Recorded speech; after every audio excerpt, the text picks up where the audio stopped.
broadcasts and covering these games with Alireza game against. Check what first. Italian 6 d5 early.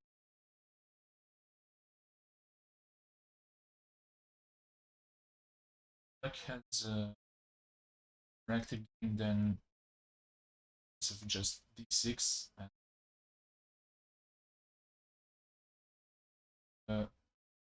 which is d5. This has a problem with the pawn on 5, and white wants to exploit that. Now black queens the knight. Here it's possible also to go h3, and if bishop h5, g4 is too dangerous. And also it's not possible to capture because bishop f2 in the end, I guess.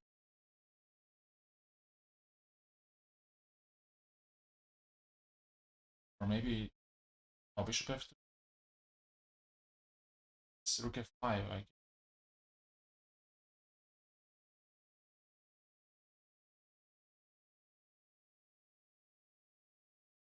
After c6 partial, similar to partial.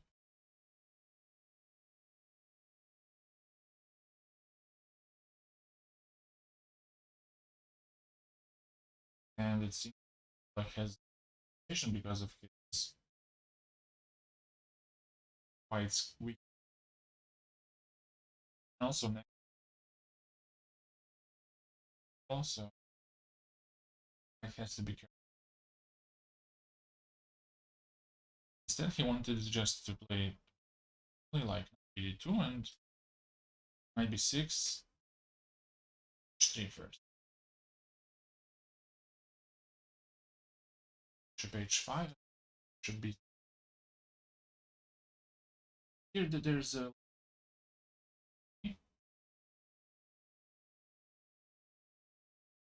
sure. I don't know.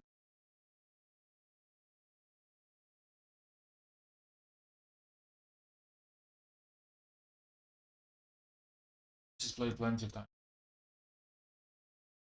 Shade. Allow f6. Make 5 pawn stronger, and now 7. Bishop d5. Now he wants to capture, let's say, play some random move like h6. You take, and after he takes on c5 to capture, and black is left with his pawns on the side. So what black going? Moves his knight for c6, then b7, which is f5. There's also a potential knight eg5, which would target e6. Well,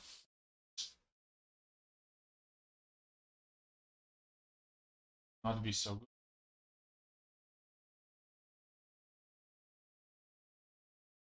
Some move like knight db8 looks weird, but it works.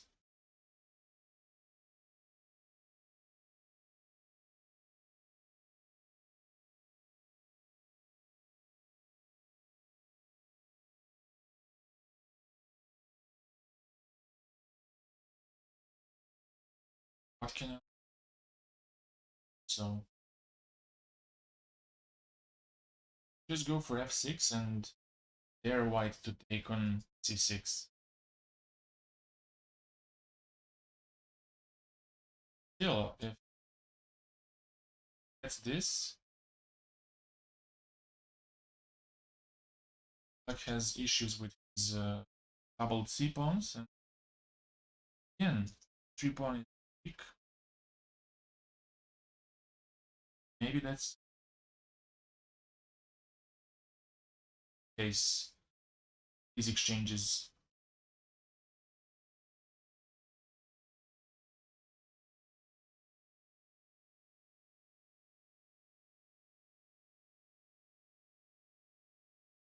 Else, bishop d6. Look, passive. Opinion.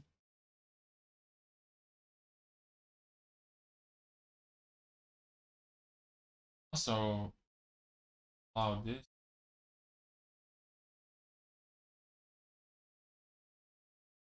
H5.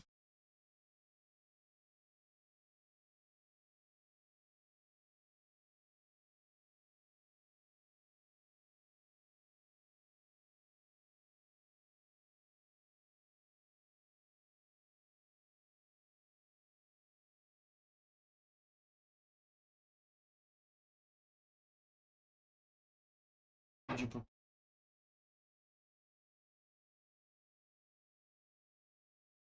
c6. Nasty additional threat. Just f6. Just this.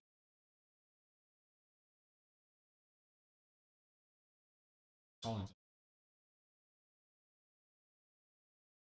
On the next move, make 6. Oh no, bishop is hanging. Bishop d6 next, knight b6, and try to keep the bishop from, or even to play bishop f7. Because once you exchange bishops, light square bishops, you can put pressure on d4 and something.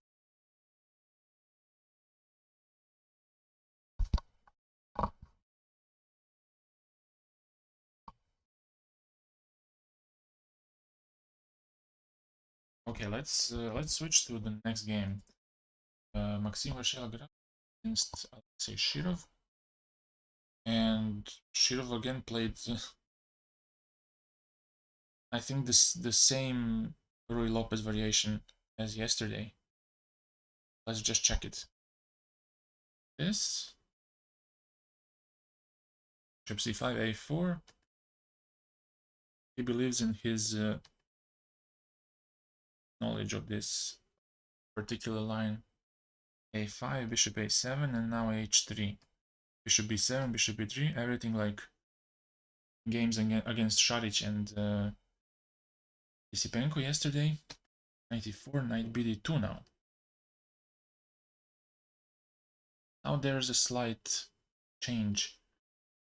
In those two games against Šarić and Yesipenko, White have played rook e1.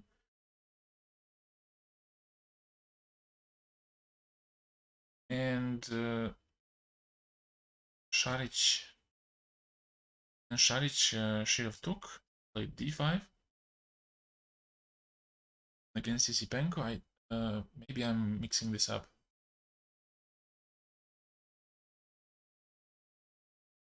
No, Yesipenko played something else.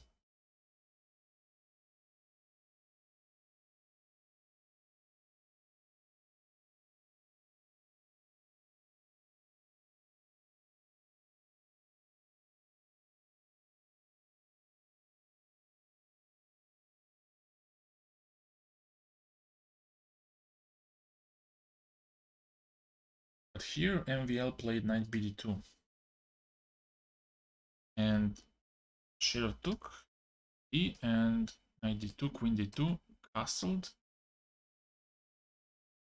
Now black is a pawn up, but his pieces are quite cramped, and also there's no enough protection on the king side, so anytime white can start some attack on the king side. So queen d7 was played, d5 now. Bishop a3 and queen e3. And now a move like knight d8 would not be so good because the knight has no no squares after knight d8. Also, rooks are quite badly placed, unconnected, disconnected. b8 and f8, and I think he chose right. Chose wisely when he played this. And maybe he could have played knight b4 here, with the idea of after queen d4 to play c5 and somehow liberate his pieces.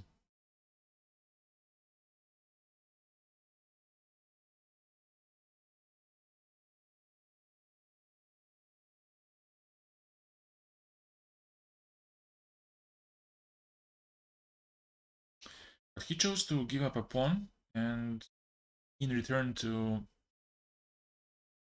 get some piece play like rook d8 now, possibly. Target d5. And it seems like black is going to have a decent game here. And also, if he needs, he can always maybe put some pressure on a5, which he overextended.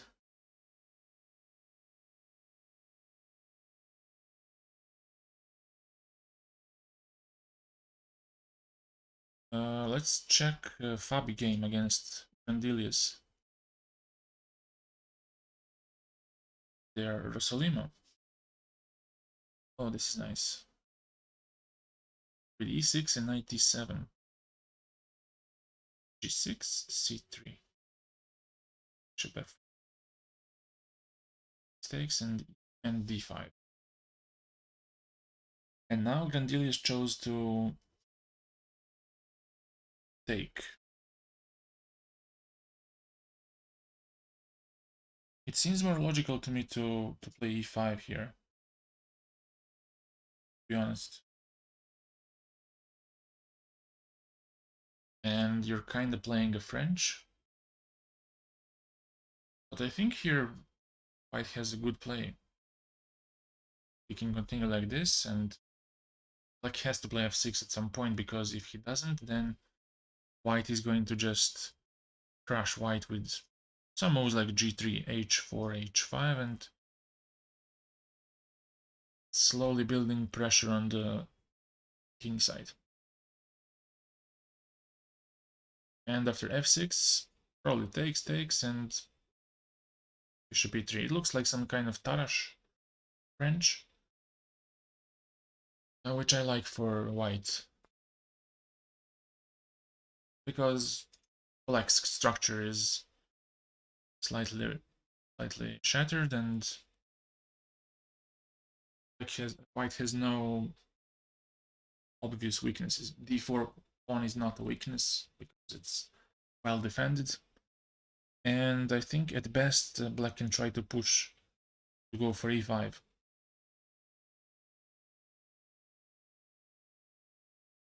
But he chose to play with a big pawn on d4, which also has its good sides. And now Fabi took with a pawn, because if he takes with the queen, then knight c3 is with tempo and might push d5 next, which would be a problem for black.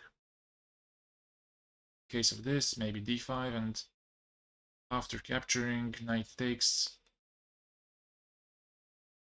The position is quite symmetrical, but I don't like black here. It seems that pieces are going to just be passive.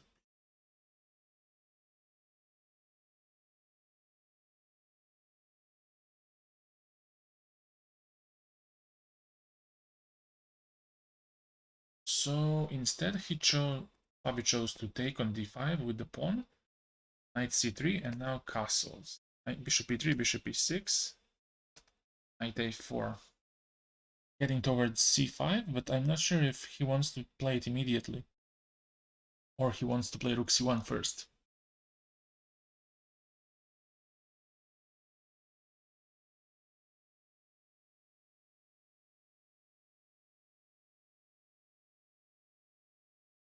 If he plays immediately knight c5, he has to consider black capturing on c5, but probably that's bad for black because black cannot push d4.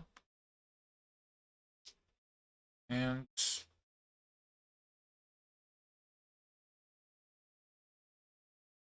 okay for white. So let's try to search for some moves for black. You can play b6 here, but it makes knight on c6 unstable, so let's say b6, rook c1. Now you cannot play rook c8 because a6 pawn is loose, and cannot defend with the queen because if you put it on c7, put it on the c file under fire, and looks quite uncomfortable because of knight e5, and in case he captures d5, and b6 is also under fire.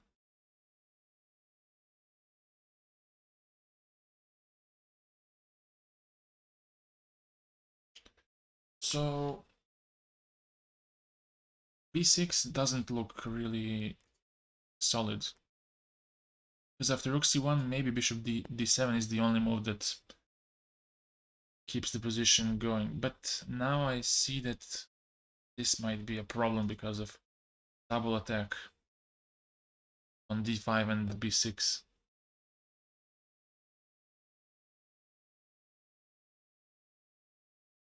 So nope. Knight a4, what to do? Maybe just play bishop b4 first. Annoy this rook. And after he plays rook e2, then maybe then to go b6.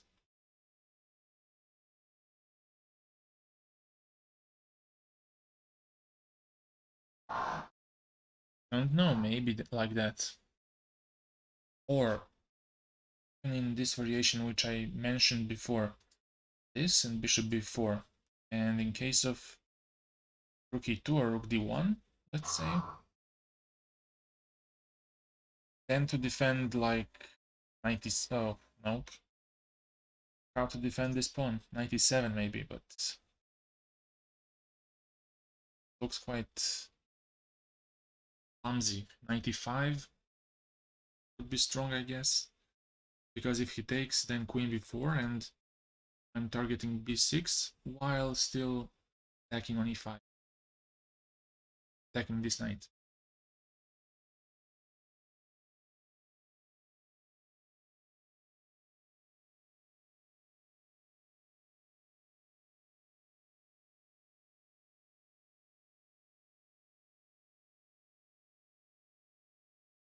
So Fabi is still thinking. Let's check some other game. Let's check some Serbian GMs. Injic Bluebound. Oh, here we had the same. Oh, it's not the same. I thought it was the same line of Sasikiran Firuja game.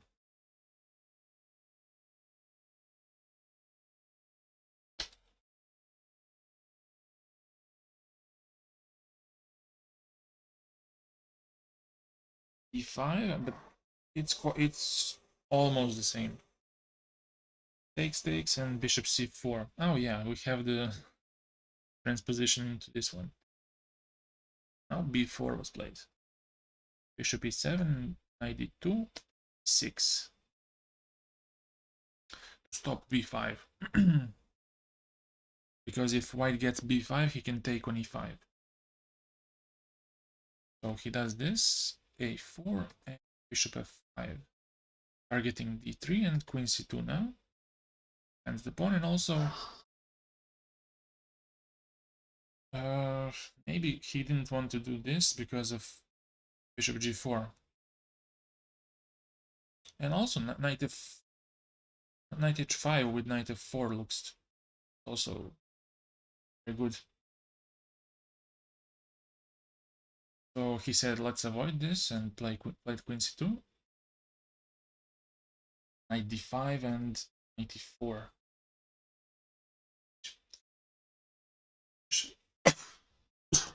Bishop d4. a5, he took on f3, and now white has to be slightly worried about his structure.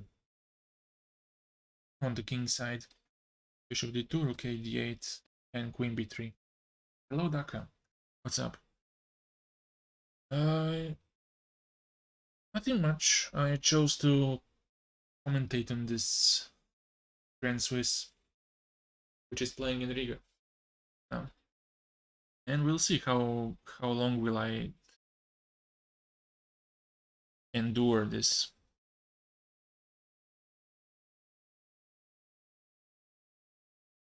What's up with you?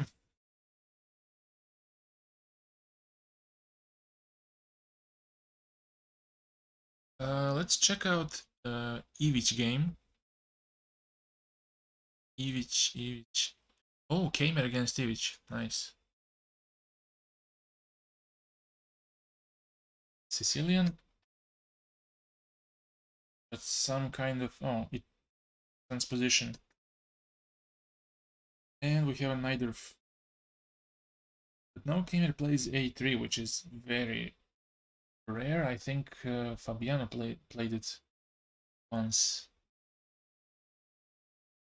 And also Magnus, I think, in one game. Knight c6, bishop c4, bishop d7, castles 6. So it's kind of a Dragadorf.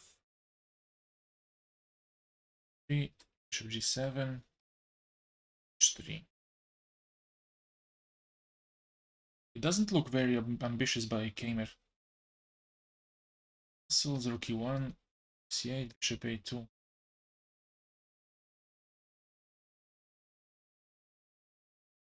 But I'm not familiar with this position, like dragon with same castle side. I'm not sure what's black supposed to do. Maybe b5 and knight a5, knight c4, something like that. Something like this.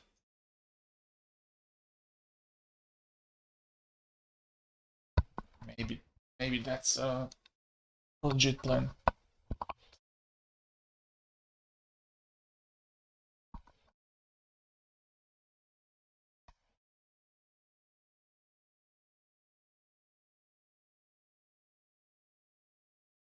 Do we have some results so far?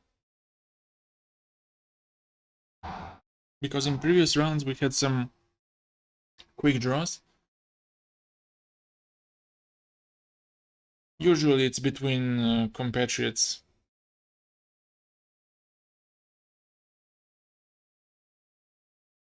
Let's check out Dubov. Has to be interesting. Queen's Gambit and the Catalan, of course. g3, bishop e7, bishop g2, castles, knight e5 now. But he plays it differently. He plays it with the knight on c3, which is not very often played.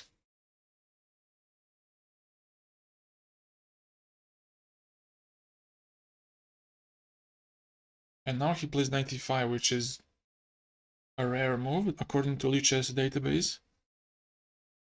c6 and now castled. And now he took knight e7, takes e4.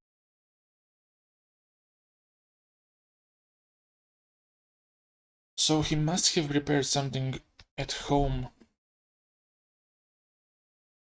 He gave up a pawn. And now he plays queen e2, of course. He wants to avoid the exchange. Knight c6, and now bishop e3. So he's first developing, putting his rooks on open files, and maybe he'll start something like h4, h5, and start an attack on the king side.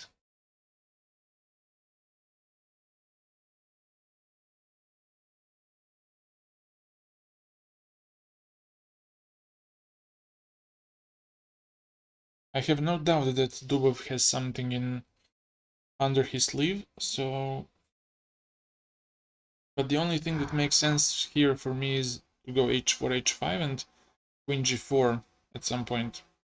Or just go towards h6.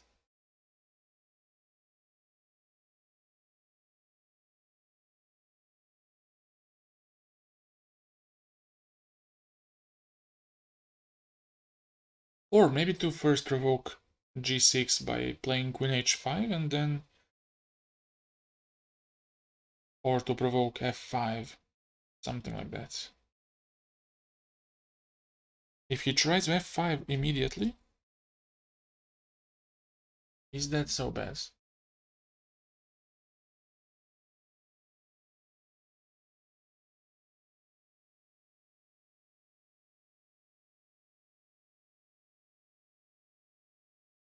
Is that so bad?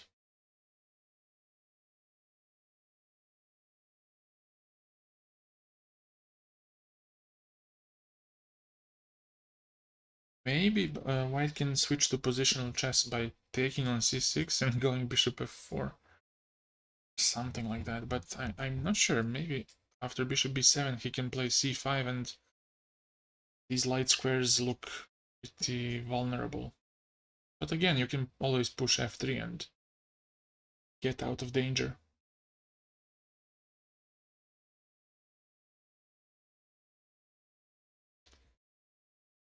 f5 looks like a big old stretch.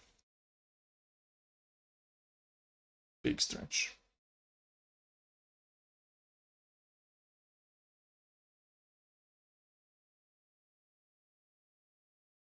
Who else is there? Howell against Yesipenko.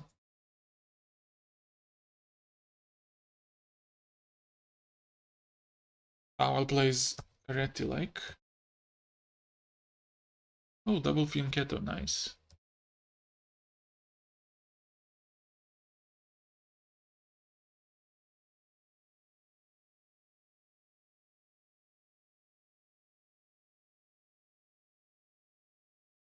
Wow, this is entirely almost out of the book.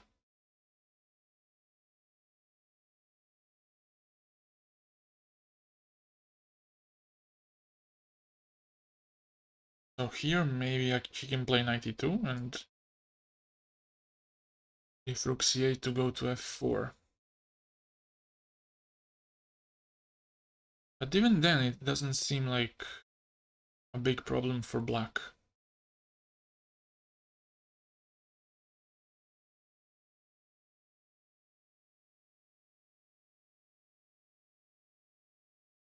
Maybe c5 now and avoid knight d4, knight f5, but he still has this, possibly. Because if g5 then knight f5 is saving the piece.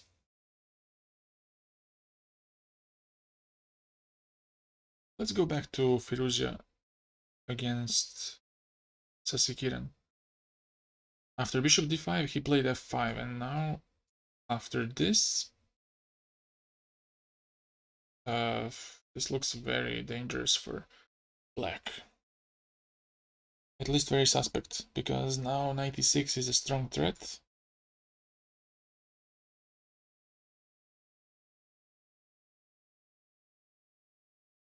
What can you do?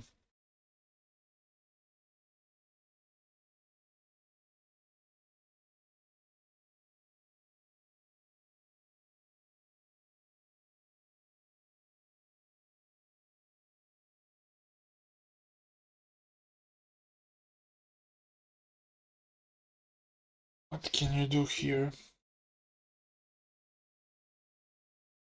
Maybe he wants rook f6 here. Oh, but there is a nice tactic here. Is this something? 95 and if takes, to take the bishop. And if rook h6, because bishop on d5 is hanging, then knight f7 takes. And it seems like... Oh, it seems like he's having this. But then bishop g5. Then bishop g5, and if he takes this...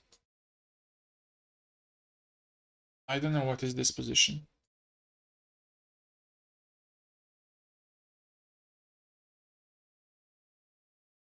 Maybe it's still white who is better here. Knight is not very well placed.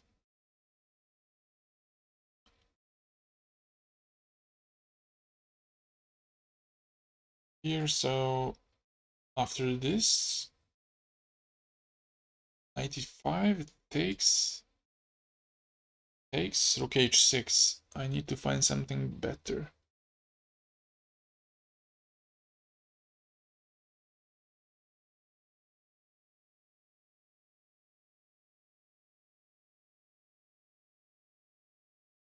Knight f7 takes rook f6.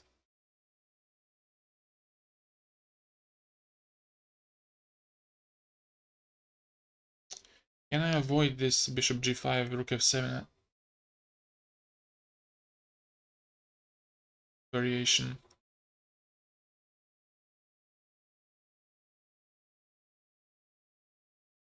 Probably not. Probably not.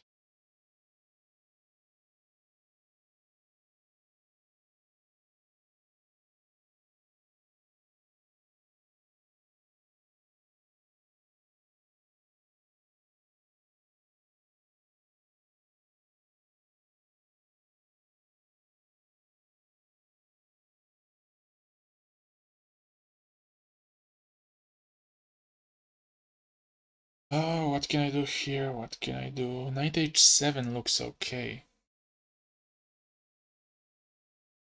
Knight h7, but no, you take and go to g6.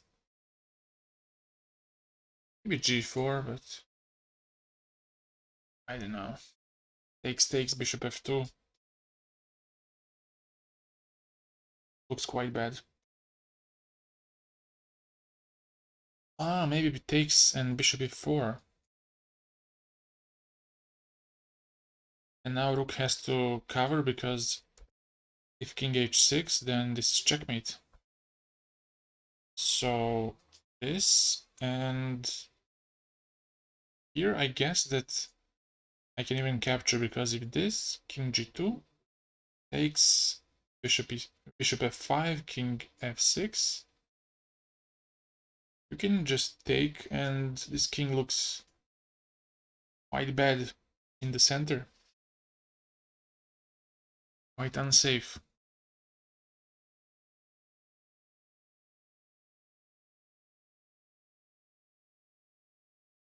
But maybe here you can just capture. And if he takes... if he takes queen h5, and if this, then take. And if gh, I can even take here, and if king h8 takes rook e5. Wow, this looks very good for white.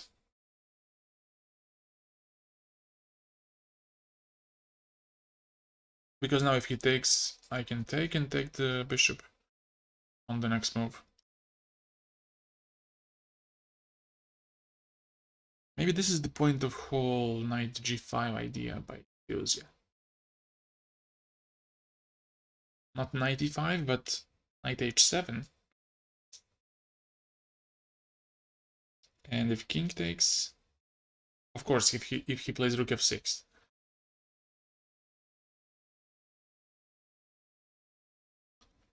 But what else to play?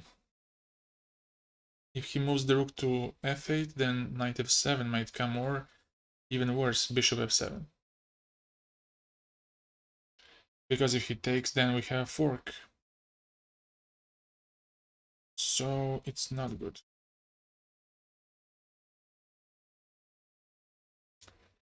If queen e7, then knight e6. Now c7 is even hanging.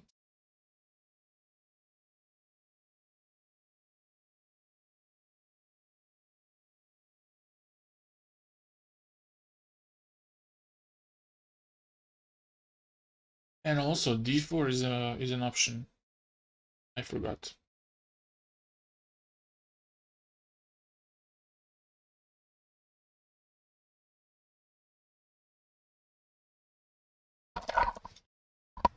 This is really tricky for black now.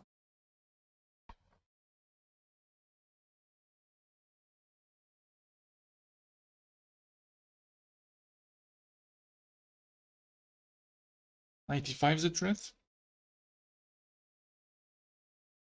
Let's say he plays a6. I can take, and if he takes on d1, then knight f7 is too strong.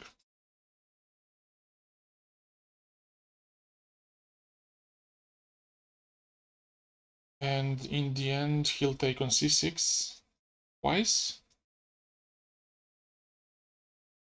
And that's just a pawn up, right? No, it's exchange up. Well, not even that, it's just a rook up. I don't know how to count.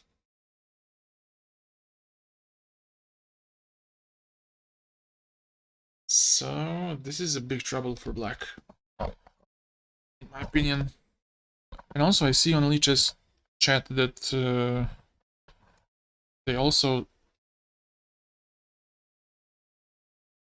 see that the engine doesn't like the whole position.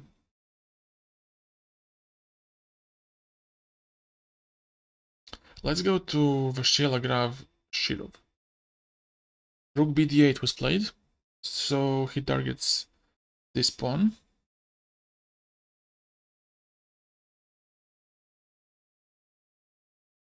So what is MVL going to do? Maybe just ignore this and go rook c1.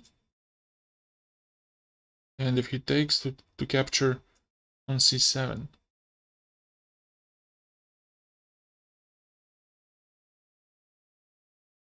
And now if maybe the best option is just to give up a queen for a rook and a bishop like this, and to try to make some fortress. Because if he goes to d6, he takes rook d1.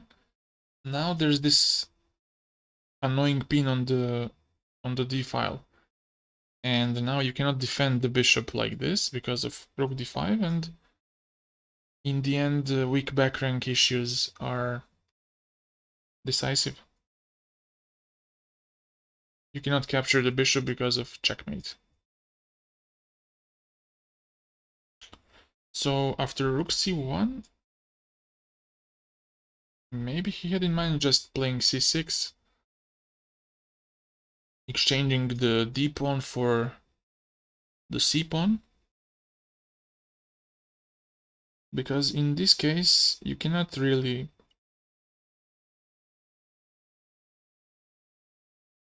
avoid losing some material, or you can just do this, which I don't believe that it's going to hold.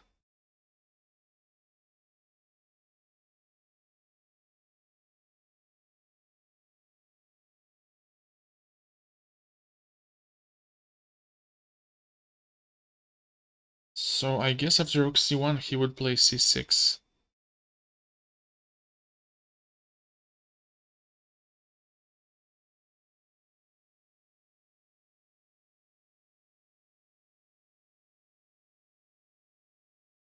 Let's check out Fabi's game. He played bishop b4, bishop d2 was played, and now queen d6. Trying to anticipate bishop b4 with queen b4 and targeting b2 and Knight on a4.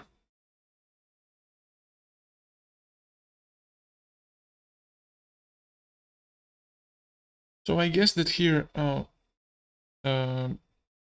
Grandelius will play rook c1 with the idea of knight c5 next.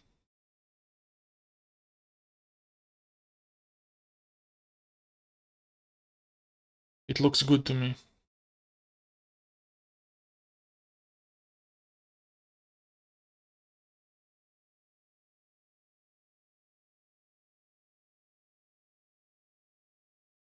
What else do we have?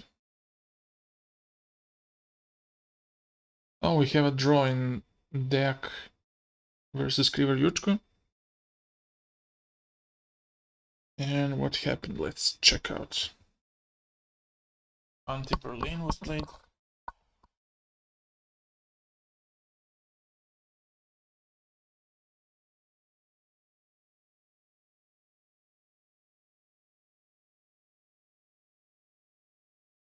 Well, this was quite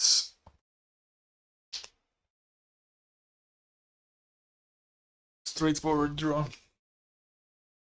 Takes, rook f6. Krivoryuchko played pretty fast here with black.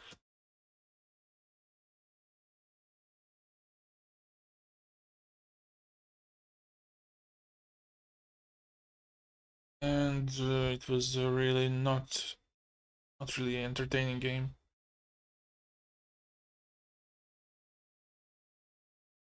What else do we have? Let's check out Budisavljevic.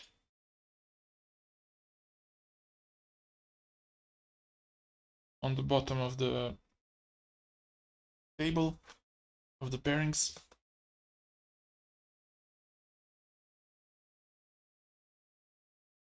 The Queen's Gambit exchange. Now this knight h5, bishop e5, knight e7, h3. So the point is that if black takes on e5, then push g4 next.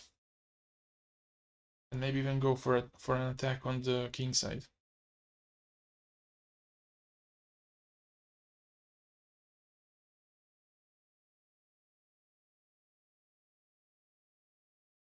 So bishop h2 now. c5.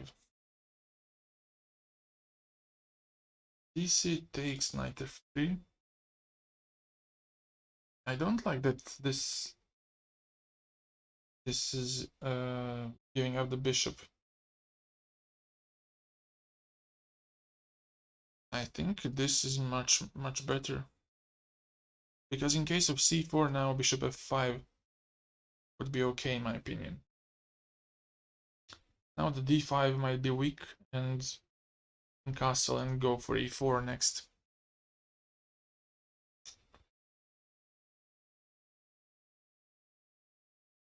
dc5, knight c5, knight f3, takes, queen b6. I think now black should be fine.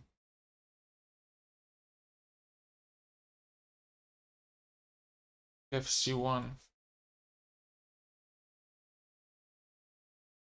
I mean, white also has his chances because of better pawn structure, but black also has a bishop pair, so I wouldn't be so harsh.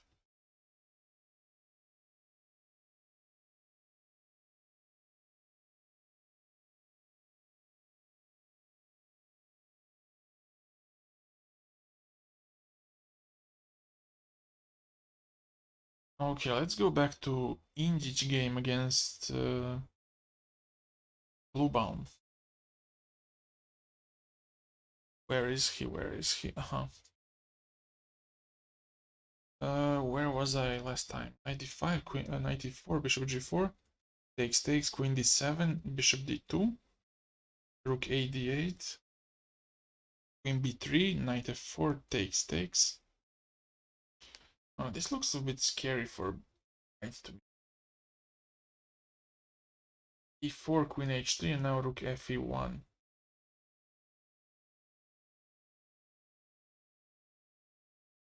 And what happens if he takes here?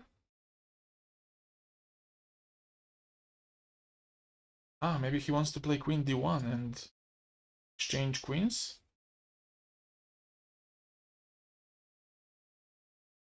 Or maybe just my cowardly instinct to exchange queens. And if this... Now f3 is a threat, but then bishop f1, I guess. With bishop g2 and white should be safe. Okay, let's see what happened in the Firuji game. I have a feeling that something happened. h6. What? Oh, he played h6 here.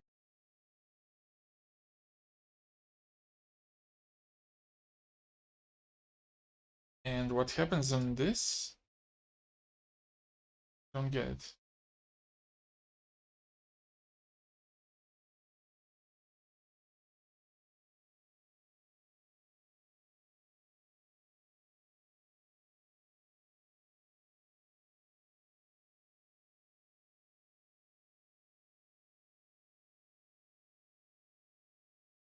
Queen f6. And if he takes,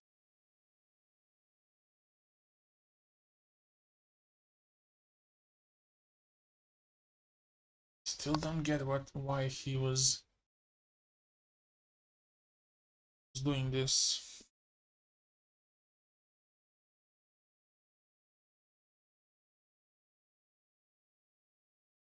Maybe his hope is to go g5 and g4 next.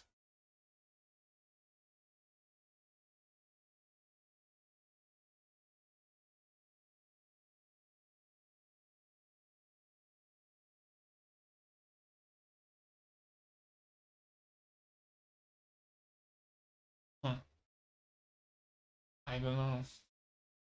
But first he has to take on f8, of course, because the knight is hanging. And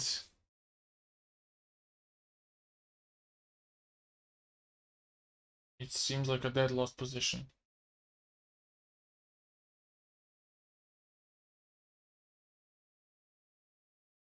But maybe if he goes like this, then e4 offers some practical chance. Because in case of this, bishop f3 takes 95. Might work out for black somehow.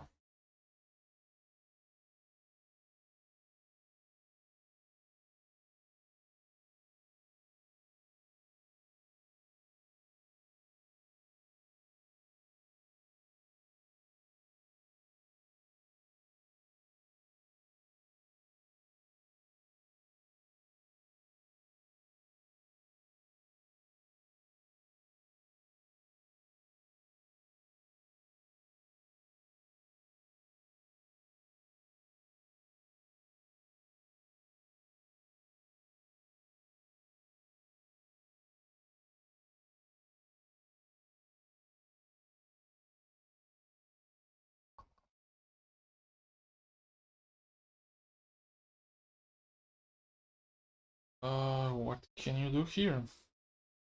Let's go back to h6. So, why is Alireza thinking so much here? Is he thinking about bishop c6 first?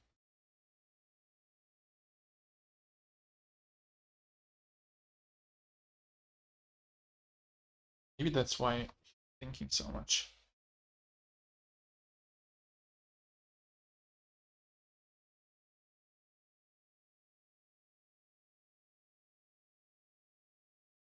But then hg, bishop d7 maybe works.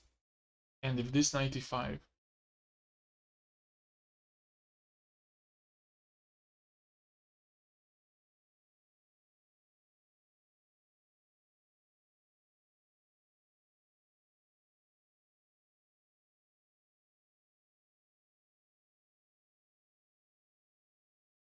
96, queen f6, knight f8, rook f8. And finally he plays 96.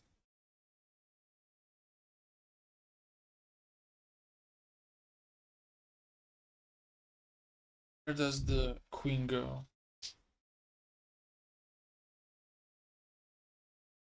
Probably to f6.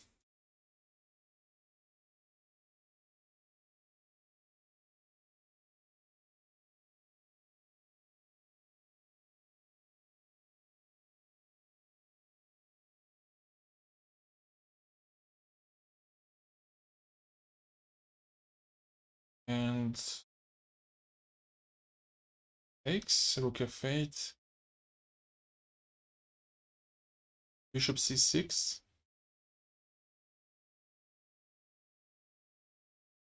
BC, I suppose, because if he takes with the queen, then either knight d4 or knight e5 works. I prefer knight d4, I guess. Oh, if this, maybe queen g6. And now it gets a bit unpleasant, because if we play this, then e4 should be strong. And if he takes, now the knight is pinned and you have no moves. Unless this works. Then bishop f2, and after king h1, maybe queen f7.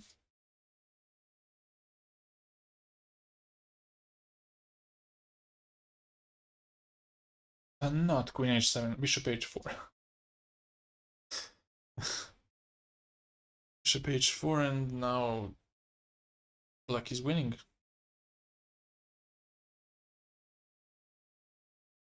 Queen f6 is played on the board.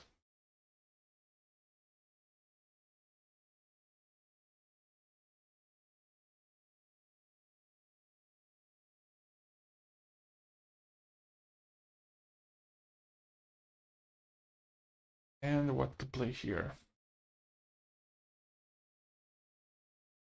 Should he take on f8 or on c7 maybe?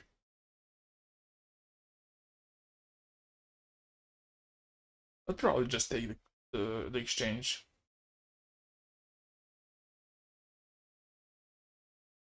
Takes, and now it's not clear how to proceed.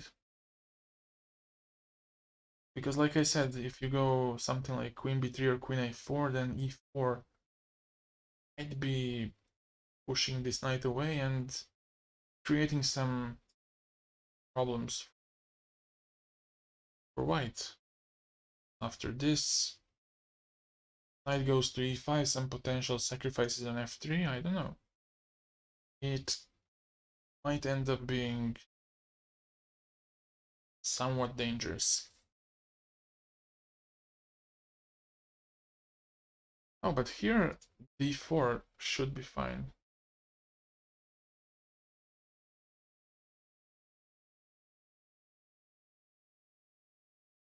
So knight d2, maybe first take and then play this. Yeah, play this when the queen is here, brow.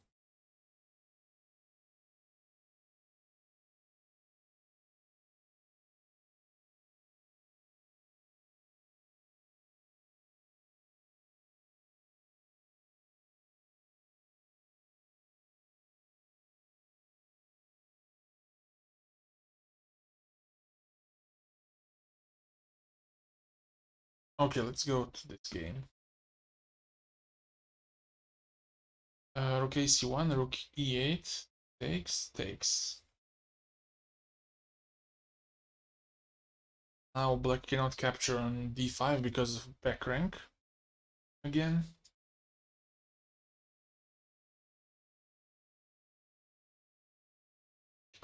So I expect some move like h6, just to make luft for the king, but is d6 now a move? Probably not, because can just capture with the pawn.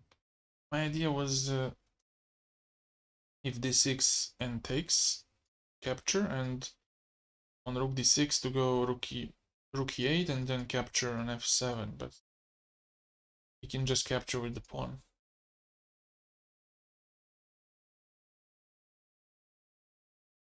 And what to do here? Maybe rook e3 and rook g3 next. Maybe that's the way to go, but you can always bail out with d5, I guess. Even though this doesn't look that bright.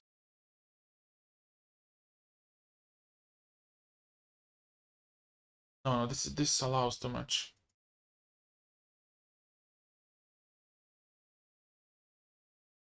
Maybe now queen d6 is a move with c5 next and c4.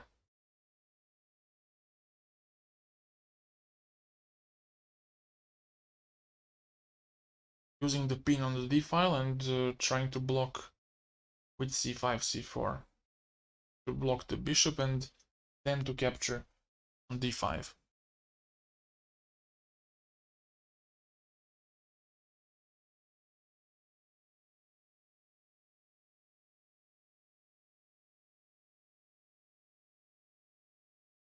Let's check out Abi against Grandilius. Oh, he just took on b4 and went for this.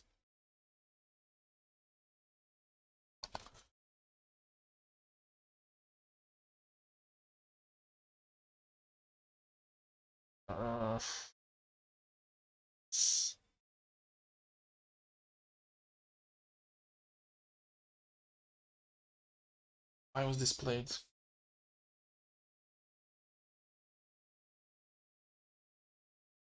Maybe to avoid bishop g4, and which would target d4 easily.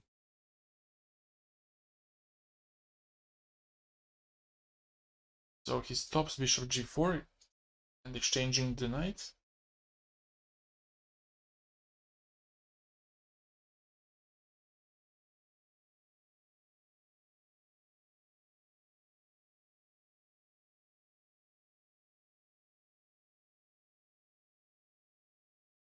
Seems like white has an advantage here.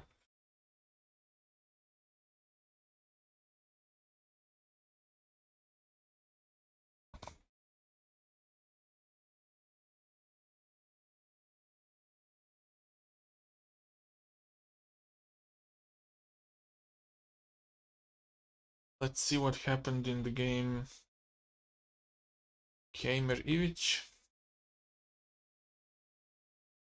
So we stopped around here. Bishop a2. And now Ivic played bishop e6, trying to liquidate the bishop, but at the same time he is weakening his pawn structure. Knight g5, queen d7, 5 now. Oh, this is a nice try of Keimer to play for advantage. Takes. Now f4.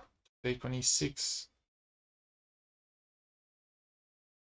Now black has no dark square bishop. And bishop on c1 has no opposition right now. But I guess it's okay for black, because this setup with e7, d6, knight f6 kinda compensates absence of dark square bishop. Now bishop e3, h5 is played. Oh, maybe he wants to play this. Knight h6, knight f5 to put his knight to a nice outpost on f5 and maybe even to continue with h4 to fix those two pawns on the king side. Which would lead to a very nice game for black. If he achieves all that, he should be fine. because with the knight on f5 he's covering e7 and defending all, this whole structure, whole construction, e7 d6, and it seems to me that this would be pretty solid for black. Let's see what happened in Indic against Bluebaum. So Bluebaum took on f3 and now queen d1. And now he has two moves. Well, not exactly two moves. He has even this move. I thought that these are the only two options, queen d1 or queen h3. But knight e5 is indeed a move.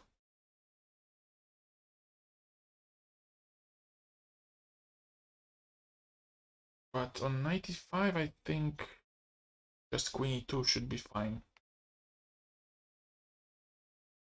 And now knight on e5 is under attack, so you cannot really go back here because the knight hangs on e5, and if f3, just queen f1 and you defend from checkmate. Because after this you can even go knight g3 or just king h1. And if you exchange queens like this, then bishop e2. And the knight has to go back, and when he goes back, bishop f3 might be a dangerous asset for white, because if, let's say, c6 happens, then knight c5 might be unpleasant to face. And next rook b1, and unless you manage as black to go for knight h4, white should be excellent here.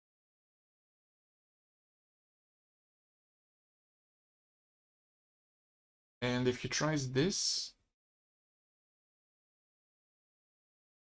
I'm not sure, maybe just bishop f1 and bishop g2, transferring to this long diagonal.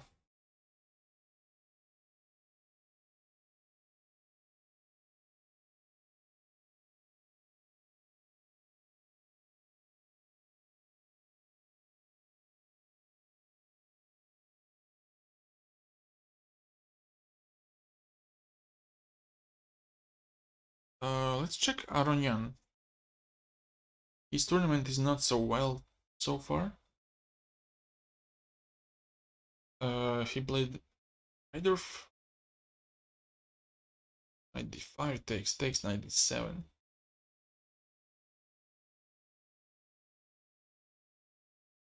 He lost a pawn, but he has a bishop pair, so compensation is obvious.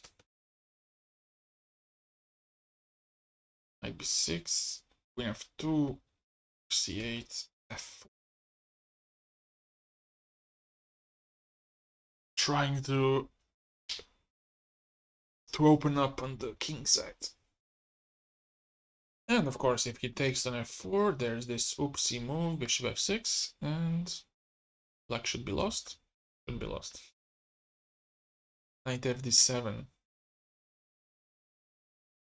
Basically, black wants to generate some kind of blockade to the center, so in case of takes, we have this construction, which is quite solid. But instead he plays h4 here. Hoping maybe that after this he can take with the f-pawn, and in case of castling, to go for g4, opening up the queen side, the king side like this, for example. One of the ideas. Or just also hg is fine with f5 next. But here, because of these reasons, because f5 was now a threat, now black plays f5 himself. And now after takes, it seems like black has some kind of a fortress on the on the king side. Takes, bishop e7, king e7. Because the queen has to defend the knight on b6, so king e7. And what was Levon's plan here? Maybe knight d4, potentially sacrifice on f5. Maybe something like that. And then to enter with queen f4, queen g5. Yilmaz's position looks quite shaky right now. I think Aronian is going to win this one. There's just lots of holes in position and lots of motives like bishop f5, which I think lead to quite dangerous attack.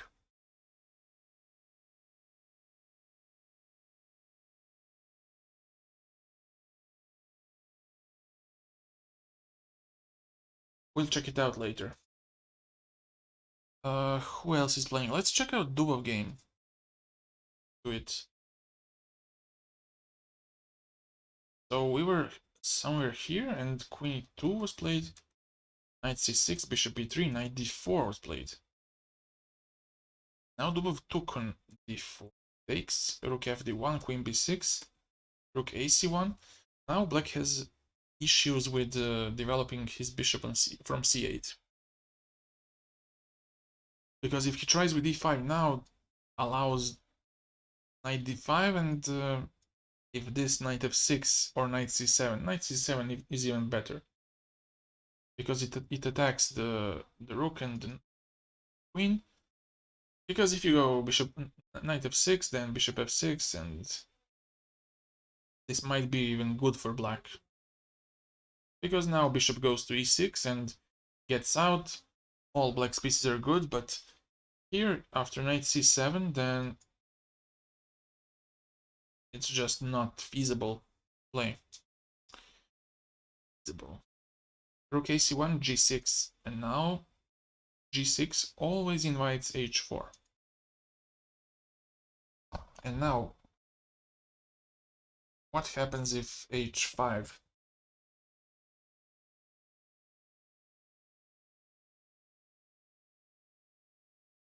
Can you play g4 maybe?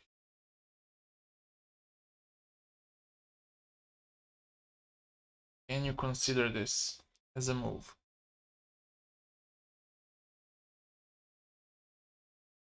Or you can just play slowly, because the bishop still cannot get out. And he still cannot play e5 because of knight d5, like I said. So you might just prepare like rook d3, rook d1, double on the d file, or just go rook d3, rook f3, trying to put pressure on f7.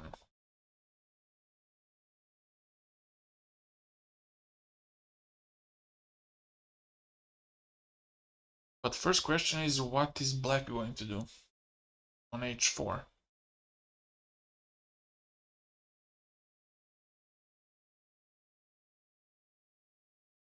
He really has tough time to organize his pieces. Maybe bishop f6 just. To eventually capture on c3 and then to push e5. But if this happens, then h5 might be dangerous. And in case of this, and e5, then h6 might cause some trouble. Because of potential queen g7 checkmate in some case. Not immediately, of course, but it's always lingering, this threat.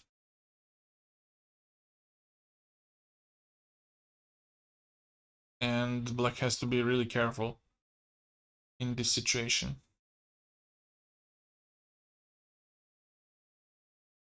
Let's see how well Yesipenko this. Oh, it was like this. d4, rook c2, b5. Got quite blocked. Knight e4 was the last move. And now what is white going to do? doubling on the c file doesn't make any sense because bishop on d6 is defending just everything. Maybe go for something like this, knight d3, knight d5. That looks okay.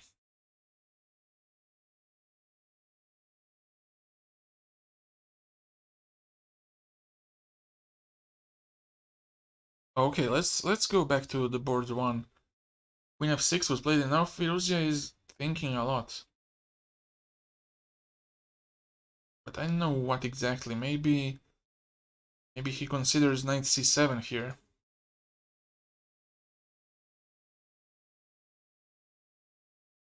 Maybe this.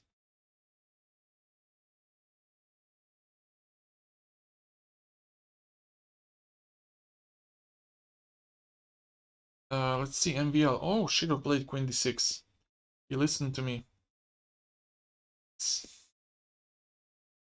Queen d6. So now his idea was to play c5. I'm pretty sure. c5, c4. Then to single out this d5 pawn and to capture it. Simple as that. And now queen e3. Still relying on the back rank issues from black. And I guess now it's time for h6, some luft move like this. Make breathing space for black's king.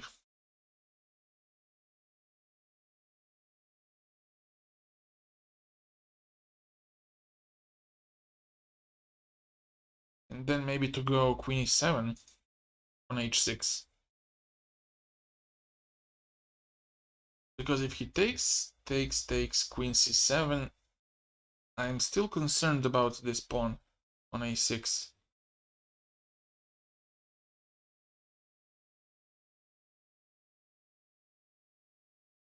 It worries me a lot from black's point of view. It's not like I'm rooting for Shiro, but this game. So after h3, Abi plays rook a e8.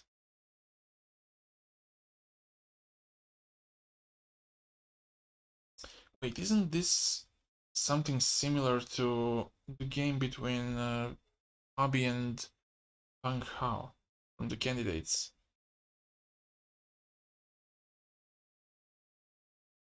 Something like this happened. Or was it just Petrov?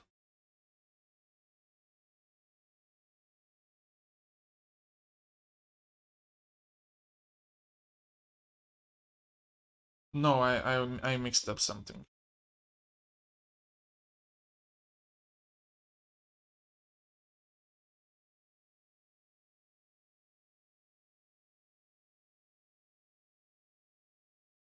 Let's check out Vityugov versus Pankratov for the first time this day. Happened here. Reverse Marazzi? Not Marazzi, reverse Simagin or whatever is it called.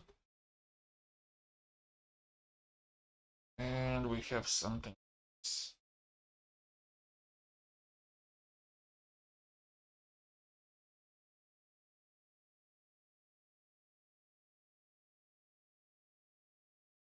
Knight on a5 is.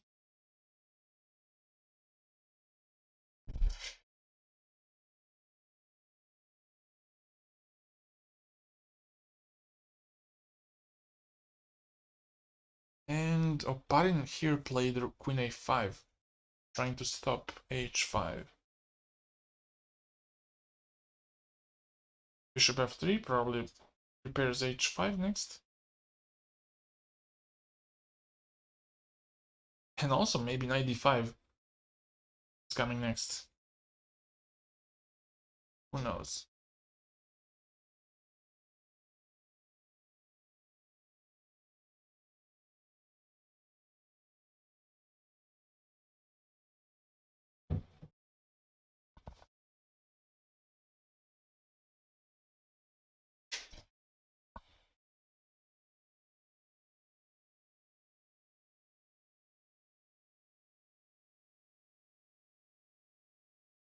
Let's check out if there's any other game that ended. No, not yet.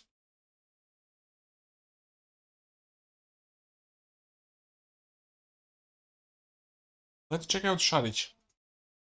He lost 3 games in a row, and I think now it's the day to recover from those losses. Let's check out this game. King's Indian. Oh, with h6. Interesting.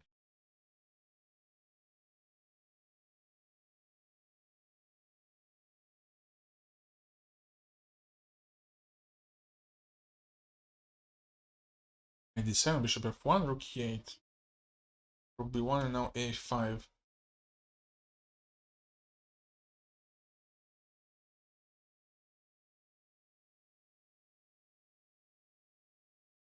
Oh, with knight g5, wow. Oh, he fixes with g4.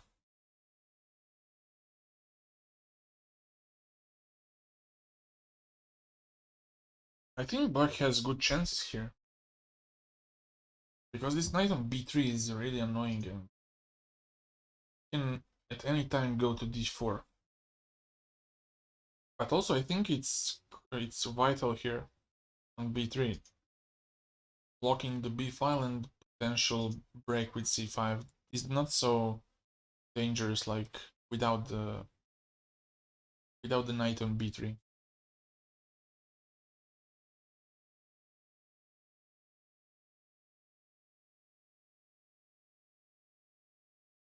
Now he goes for this. Probably tries to exchange knights with knight c1.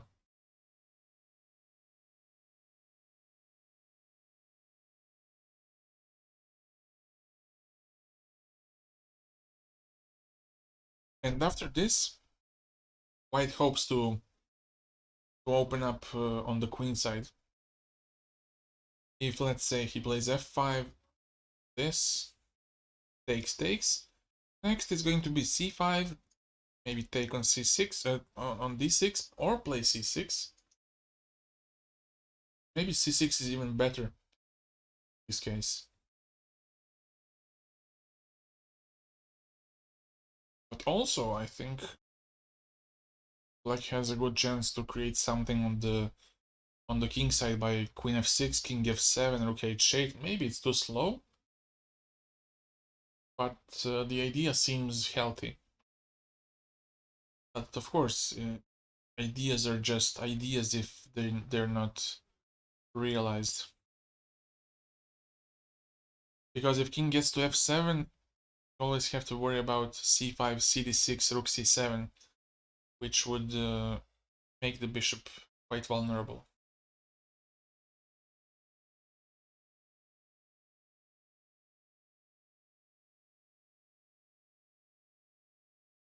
But also you can do a typical defensive move like rook e7 and put the bishop on f8 to defend d6 and then go for rook h7 and then double on the h file somehow.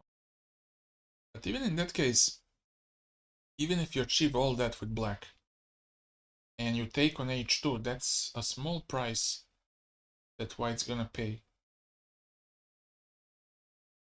And if white manages to crush on the queen side, that h2 pawn is going to be a small price.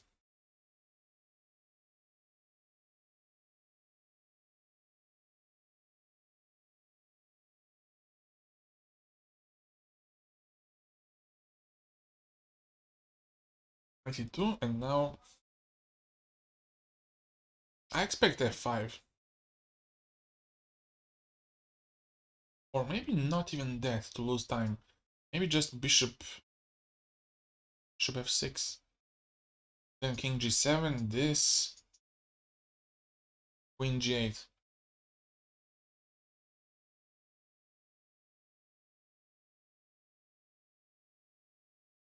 This also looks quite slow. So let's say bishop f6, knight c1. Do I have an option of just going Well, let's play f5. Let's play this, because after knight c1 I want to go here. And in case of taking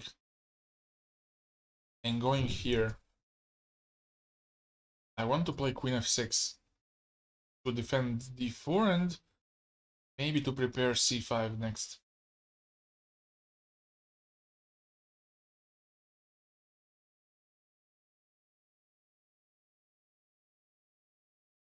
And if he takes on f5 here, then I think I should be doing fine with bishop f5.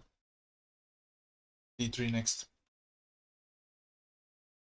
But I think that for white, knight f4 is very strong here. And knight e6 might be unpleasant to face.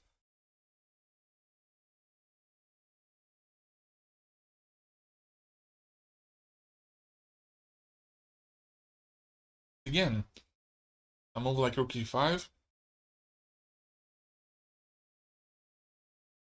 takes. Maybe not take on e1. Why would they take? Just gf and it looks quite solid. Or bishop f5. But let's say that we want to keep the structure better.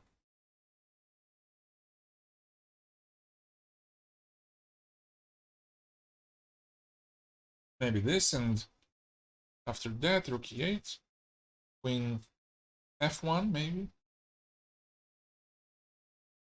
It seems that black should hold with this bishop pair, even though bishops are not as active as they should. But I think it's fine, because you can always break with b5 those pawns.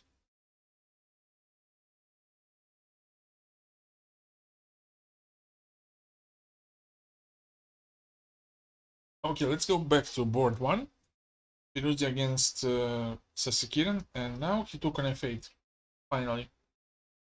After, let's see, after 25 minutes of thinking, wow.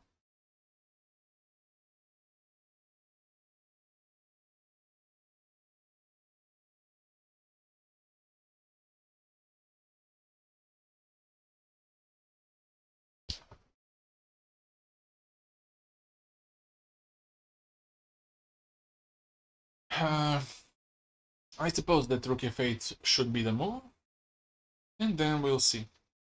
So let's go back to this one.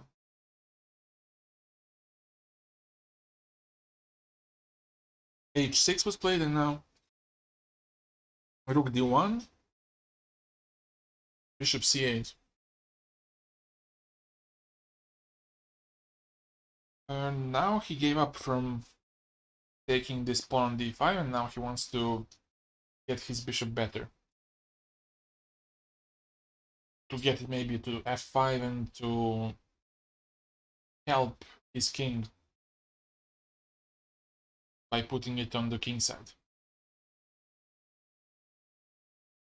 So let's go to this game. Knight c5 is played. And if he takes, then we have a problem. Rook b1. Oh, maybe Grandilius wants to draw. After this, to go for a draw. But is it actually a draw? Or just take on b7?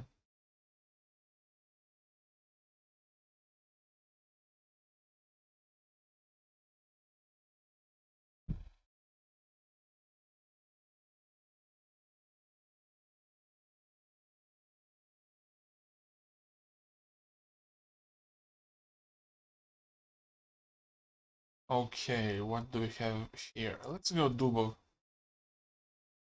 Parin played rook b8 here after bishop f3 because he wants to play b6 and bishop b7 to get his bishop out. Or simply to exchange it.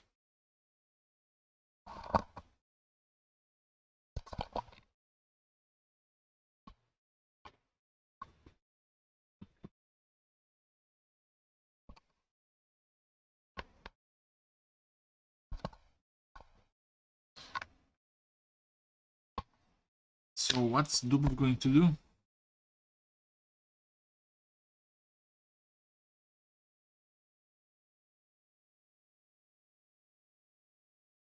We go for this. Knight d5.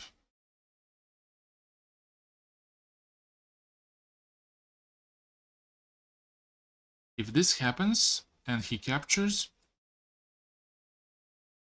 I think it's going to be a draw very, very quickly. Because even if he defends on d5, h5 is unpleasant, and you have to go here and, I don't know, queen c5 maybe, and d5 pawn looks quite weak.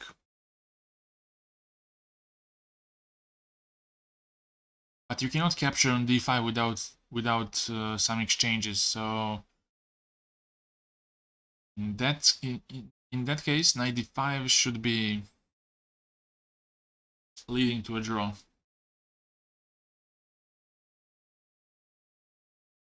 Or at least some kind of dry end game. What do we have else? Oh, let's see Maksudlu versus Nihal. Let's see what happened there. Queen's Gambit exchange with this.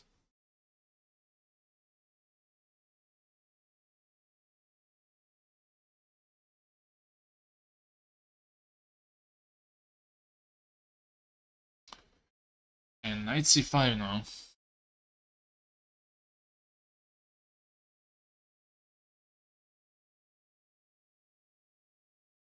Now probably black is thinking about going to c4 maybe, or just capturing. If he takes, it's, in my opinion, it's not too good, because of knight d4 next. bc knight d4, targeting c6, and it seems like slow suffering for black.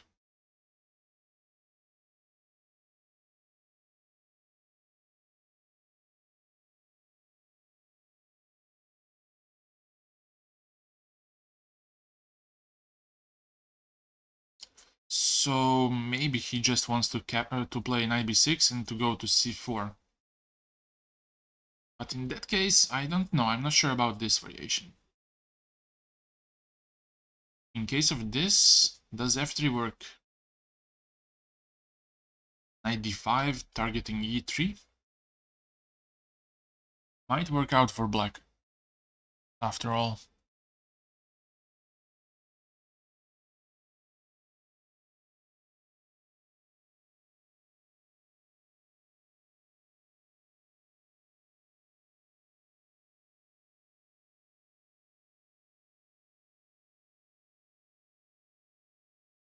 And if you go, well, if you go with this rook to e1, then he has capture on b4.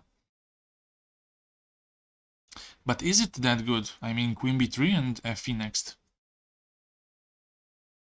That could be a bit problematic.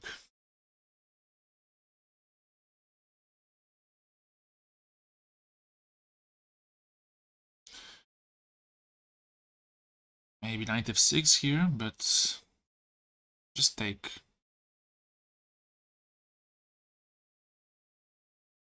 This is in case we play checkers, but we play chess. We play check. We are not obliged to capture everything. So if he tries knight f6, I can do this. And if bishop e4, then I don't have time for rook f6 because the queen is under attack. So I can capture. Oh, but still he's okay with after this.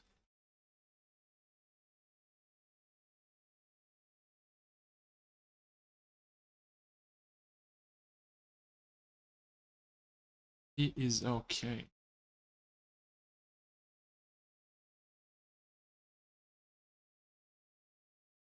So I said this takes knight d2. If he plays f5, that's much different because bishop stays on c8, very passive, and I believe that this position is even more pleasant for white because he might have something like f3 to break the center, and in case he takes, because e4 is attacked like how many times? 4 times, and he defends it 3 times, so it has to be taken unless you have knight d5 again.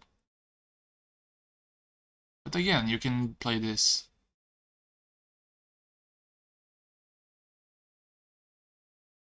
In case of this, rook f3, knight d5, go here, and maybe now you have f4.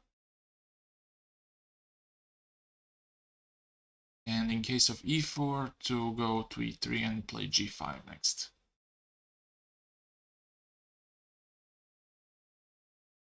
Ah, but here you have a check. You have a check on b3, and take on f4. Oh, Nihal took on c5, and now dc.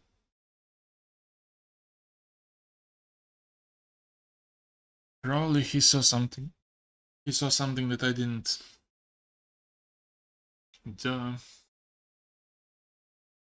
Maybe now bishop f5 and on. Oh no, I missed it. Knight d4, and on this he has f3 in the end, which is bad. Losing the knight, and that would be game over. So bishop f5 is a loss of time because of knight d4, and he would have to go back to d7. So why would you even play this? dc5. What can you play here? Knight g5 maybe. Then just knight d4, I guess, and still it doesn't look very promising. But still, you defend solidly here. Knight on d4 might be not so useful, except attacking c6, but in those types of positions, black might be able to create something like h5, h4 push, and trying to generate some play on the king side. Just play around the knight on d4 and do something nice.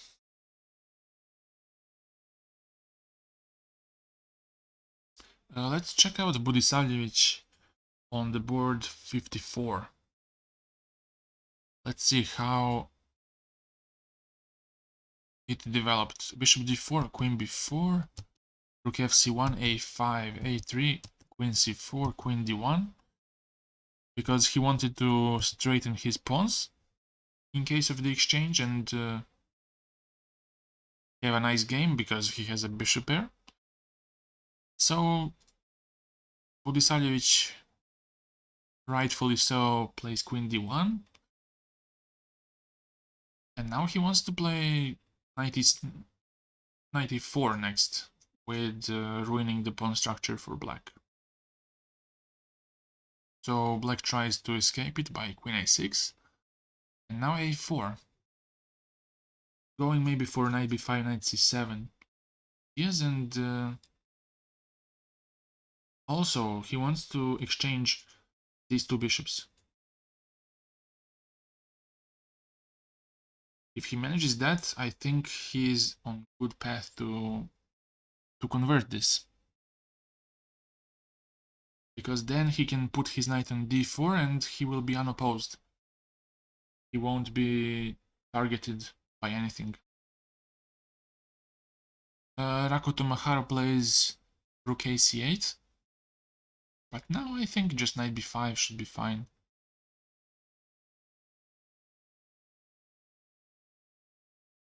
Because on bishop d7, you might even have queen b3 and defend the knight on b5.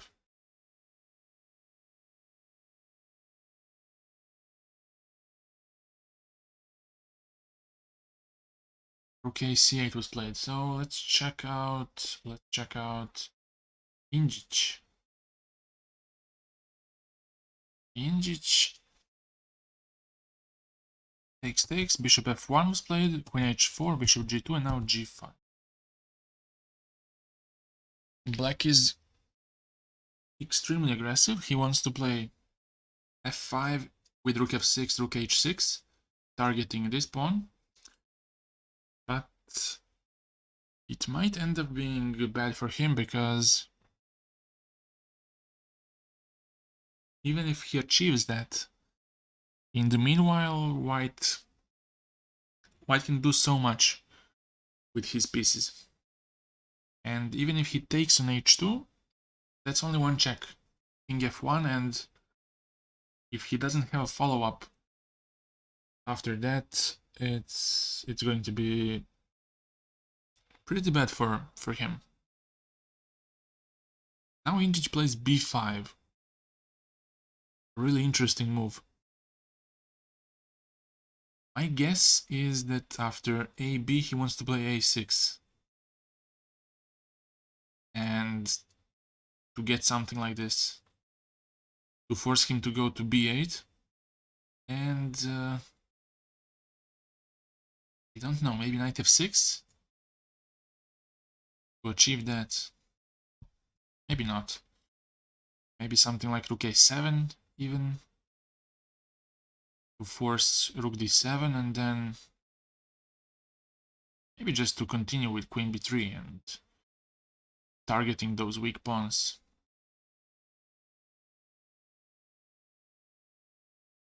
So what else is left for Bluebaum here? Maybe knight b8, but that's too weak, too passive.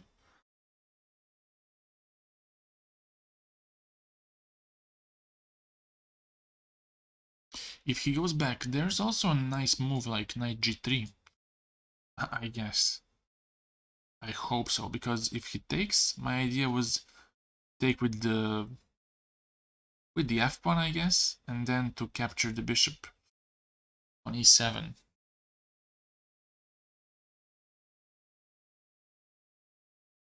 And if he moves the bishop or defends it, then knight f5 is a nice move, because it's getting closer to the king and also trapping the queen, as I saw it recently. So basically, in this case of knight b8, he would be forced to take on g3,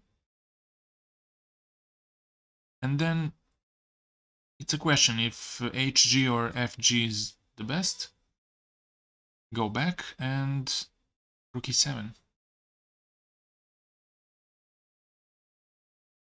which looks great for white now, because b7 pawn is hanging, c7 pawn is hanging, knight on b8 is poor, rook is on the 7th rank, so those are all ingredients for a good evaluation for white.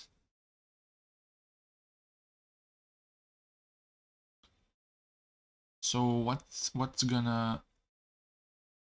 is Bluebaum going to play?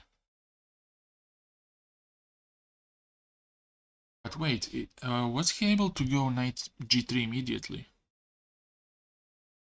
Oh no, because if this hg, let's say this, bishop c6, I wanted this, but c3 is hanging, so I guess it doesn't work, unless this works.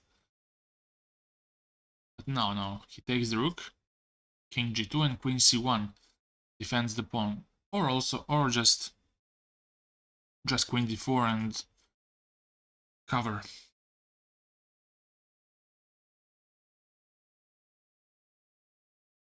So b5 here. b5, and I guess he needs to capture or go knight e5. There's simply no other solution. If he goes there with, on e5, then I'm thinking about knight g3 now. Oh, but wait, g4 might be dangerous.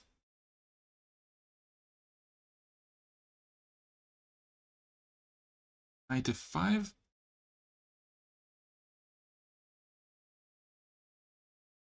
Knight f5, and if he takes king f1, and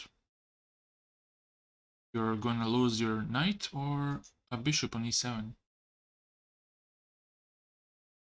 And if he takes on f2 instead, then king h1, and again we have the same issue.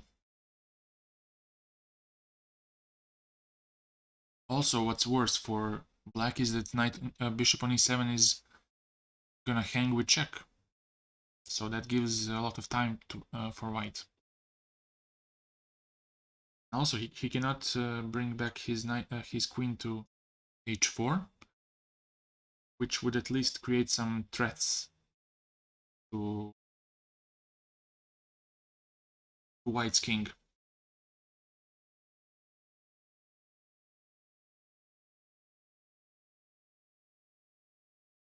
So it seems like AB is the first answer. But I'm not sure what was exactly Inji's plan here. Was it just to go a6 and to destabilize this knight? So after a6, ba6, rook a6, he has to go back to b8. Oh, maybe he wants this. Maybe he wants this, and if takes, he doesn't have queen h6 anymore. If this is what he wanted, this is brilliant. This is really deep.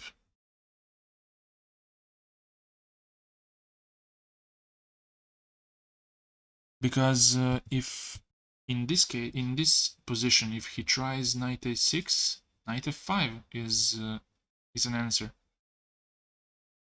Now the queen still doesn't have a square to go. Every square is covered. So the queen is trapped, and it should be better for white.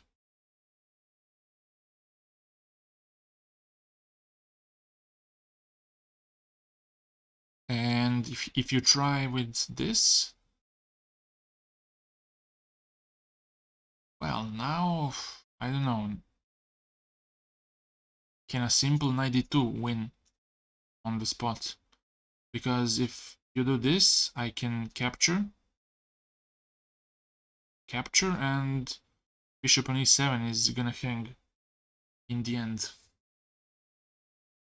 But then you take on c3, maybe it allows black to have some chances.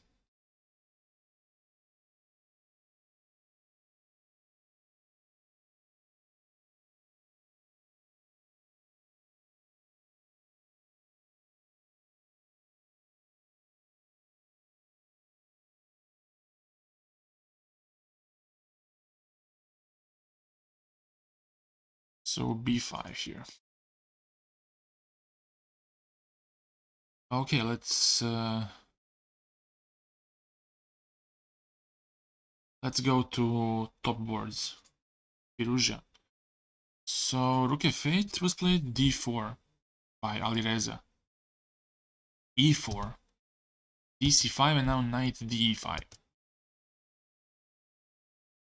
He wants to capture an f3 and to somehow make white's king unsafe.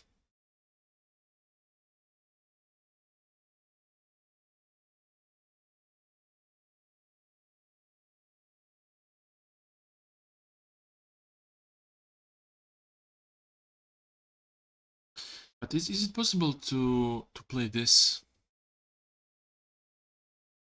and that?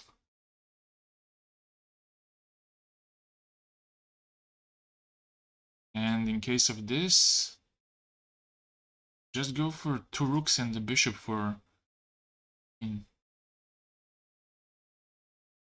This is quite bad for black, I must say. Takes. He's forced to capture because bishop on h5 is loose, so bishop takes d1 has to be played. And then just knight d7. If queen g5 with bishop f3, oh, queen g5, damn it. Nope. Queen g6 still doesn't do anything because knight on f8 will attack the queen, so where to go with this queen? Maybe to d8.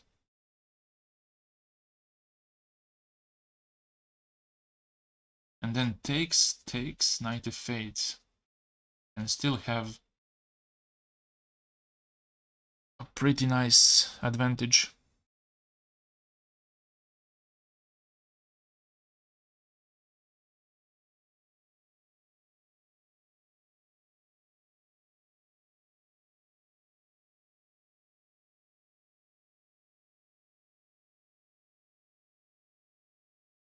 Board 2.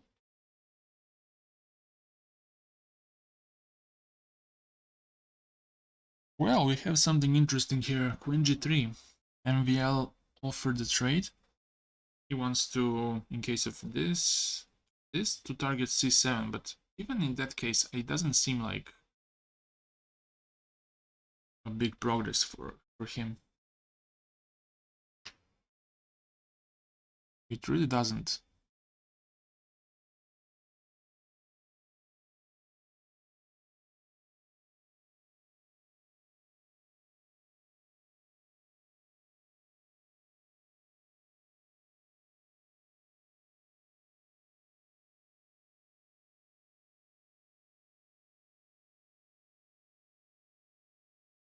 I can play rook c8 and bring my king towards d6, and unless you have some crazy line like d6, the idea is this, but I don't know, this looks quite far-fetched. To win this with being down a pawn. I think black can defend this quite comfortably, because you can play b4, I guess, and bishop e6, bishop c4. So in case of this, bishop e6. Maybe it's not so easy, because can you capture, really? Cannot capture. If you go to b7, bishop c4, and this is okay. King goes closer, and it should be fine.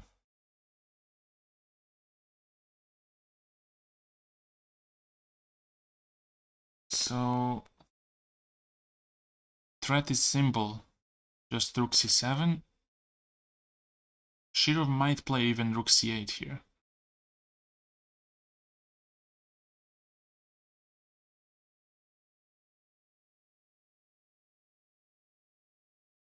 I don't see anything bad with this, and rook c8.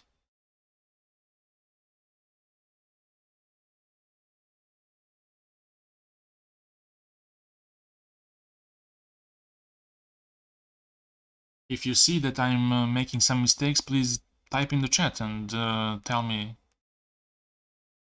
man, this is bullshit.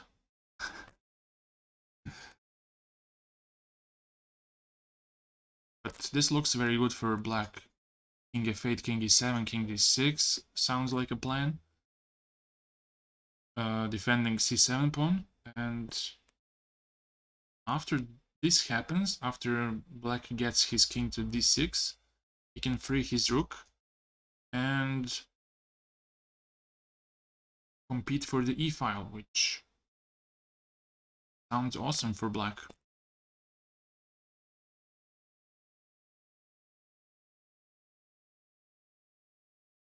This looks really good for black, unless this is the idea of MVL, to go rook e8 first. Ah, but you have king f8 always. You have this always.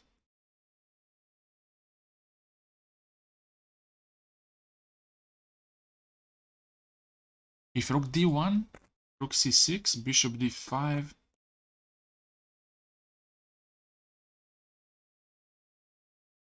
Maybe this is the point. And if rook c5, then bishop b7.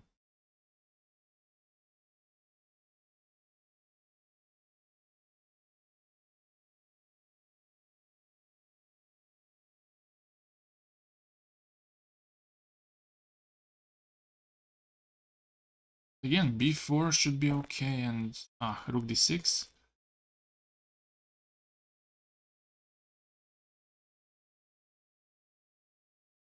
Rook d6 is a big problem.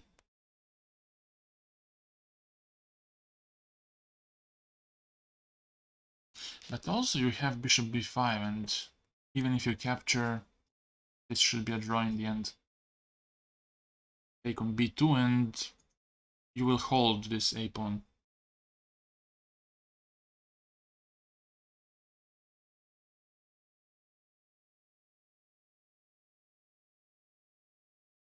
It seems like at least black has a draw here.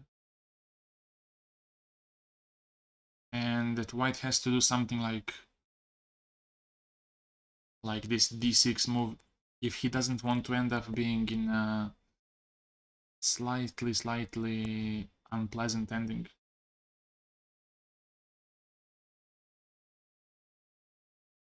Let's see what Fabi is doing.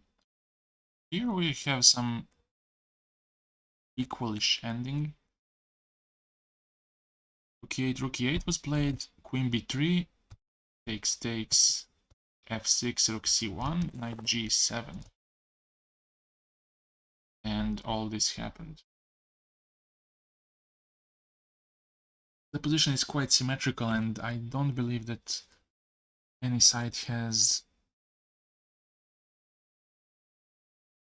a good chance to win. Maybe Fabi wants to play something like g5 and h5 to create something on the king side, like to play g5 and to start gaining space on the king side. With this and maybe even knight g6, but not immediately, because bishop a6 is always a threat to be worried about. So in case of this, bishop a6 is a cheapo.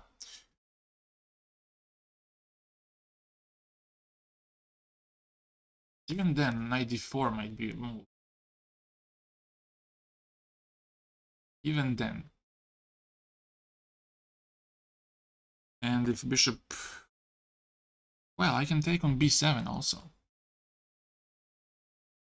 So if he takes, then rook c8.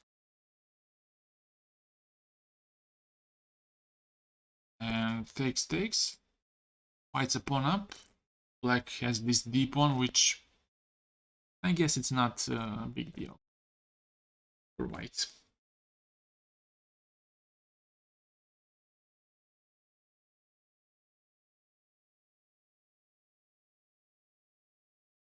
And he played g5. I'll be damned.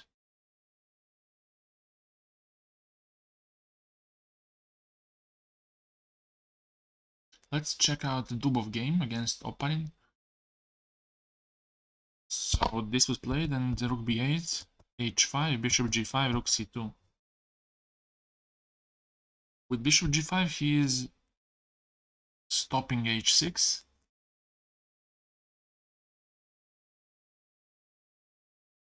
How can he play b6, get his bishop out? If he does that, knight e4 might be unpleasant, or maybe not. He goes back and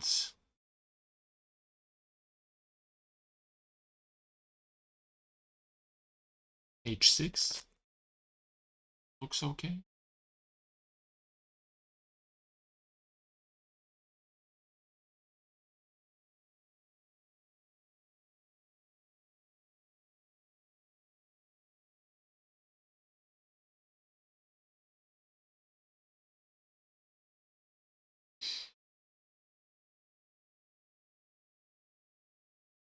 No games are finished except this one on the board 13. Let's check out Aronian game against Yilmaz. Lots of things happened since I last checked it. Bishop e7, king e7, and knight d4, like I said, was played. Queen c5, queen g3, and he wasn't able to capture on d4 because I guess you go queen g5 and king f7. What then? Bishop f5 just, or something else. Bishop f5 and bishop g6 next. Probably. Probably it works.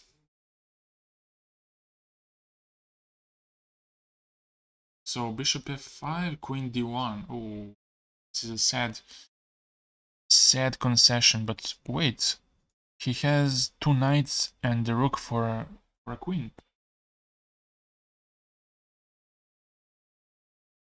which might end up being good if white doesn't punish immediately. But now maybe he wants to collect pawns, just like this one.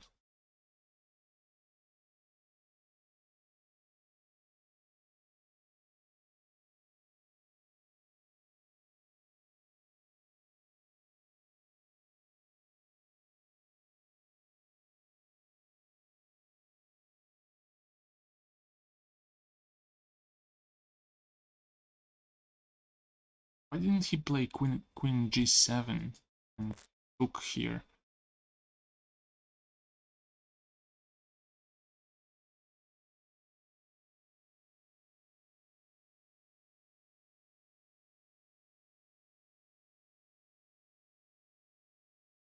But this is played. He wants to go for some fortress. He stops g4, he defends everything, but it might crack at some point.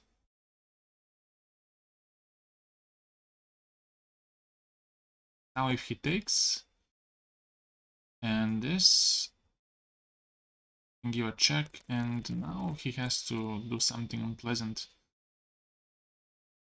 If he does this, then queen g7, knight f7, this looks all a bit too connected. But again, you can play this and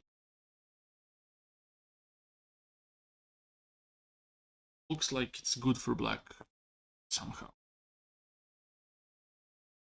Weirdly enough, it looks good.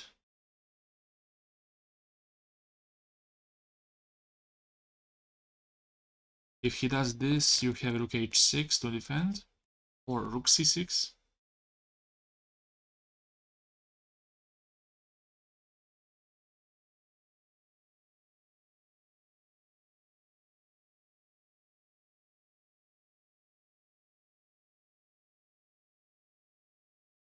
But let's see here, it seems like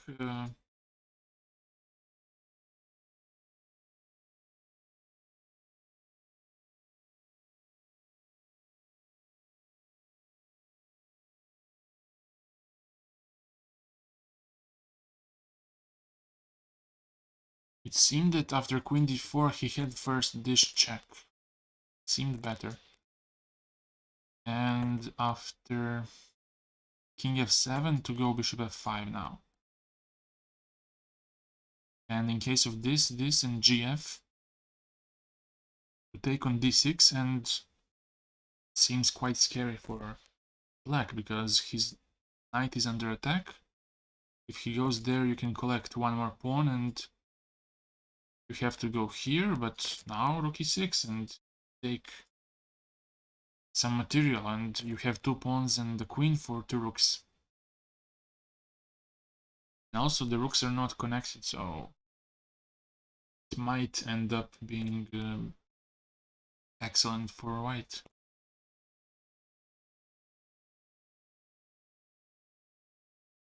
I think that this was necessary to get a better version of this endgame.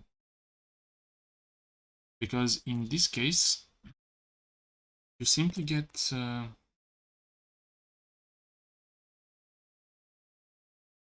best possible version.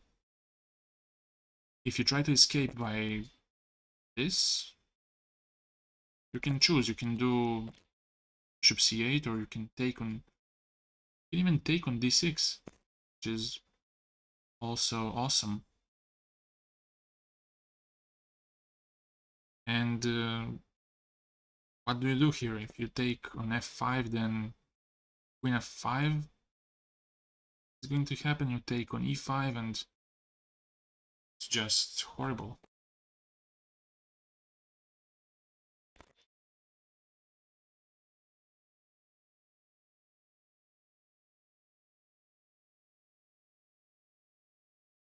Let's check it this one time with the engine.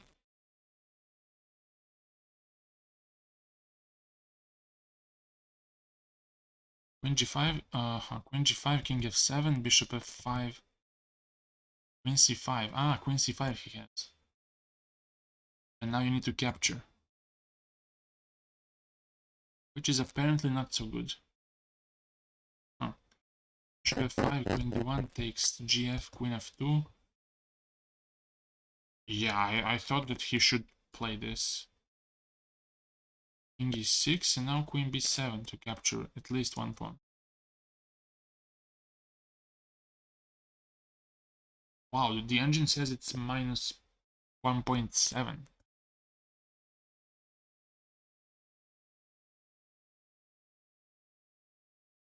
And this looks like trouble for Levon because Black is going to play just rook g6, double on the g file, protect everything, and simply he'll start improving while keeping this position solid. Okay, let's turn off the engine and let's see what else is there.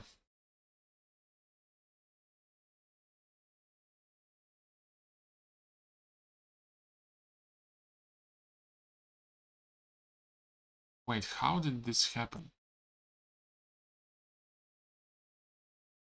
Wait, what?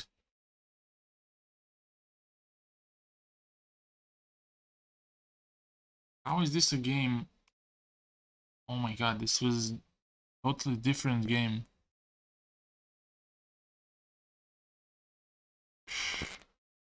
There was some transmission errors. I don't know what happened. Okay, this is ruined now. The whole game is different now. There's no point in starting now. Look at this. This is also the totally different game. Oh my god. What the fuck happened here? Tell me that this is the right game. Okay.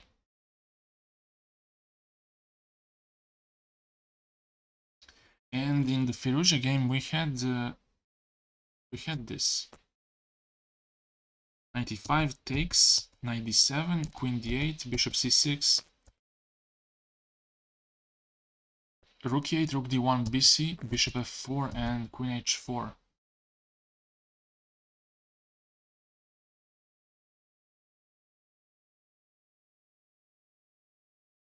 And what happens if bishop g3 is played?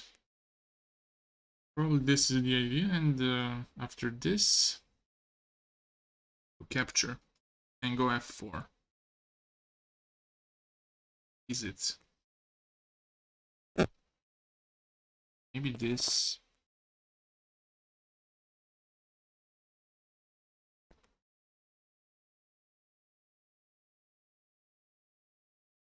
We have one more draw between Soleimani and Gelfand. What was that? Imzo. Quite boring one. Pretty drawish from the beginning. Not really eventful.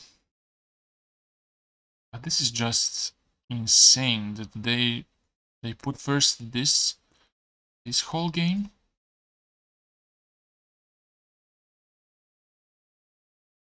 And then this is exactly what happened in the game. Okay, this is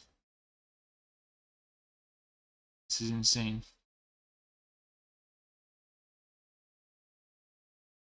So here we had an exchange. Rook f1, king f8, and now d6, f6, and rook d1 was played.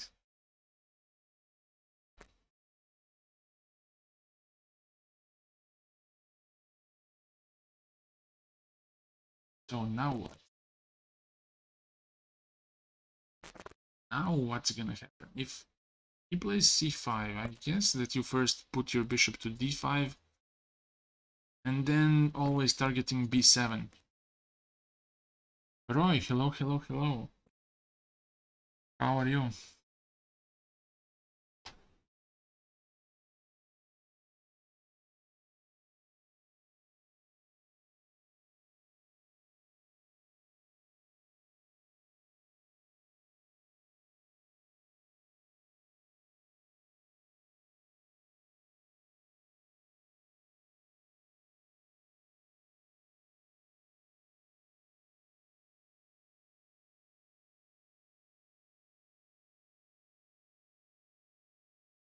After 2 hours, I turned on my cam.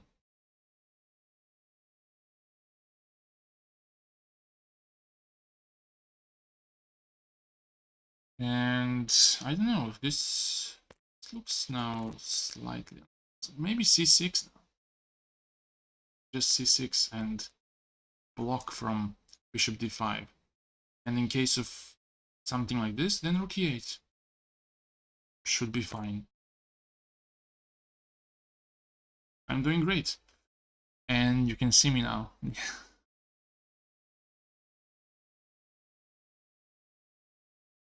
Here we had king f1, g5, this h5, h3.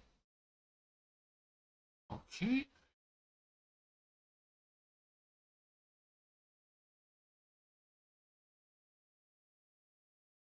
What does he want on the king side? Maybe he wants to go f5 and g4. I'm not sure if it does anything.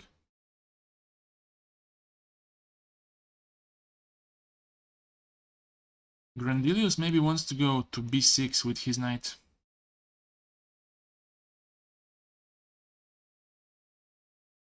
Maybe that.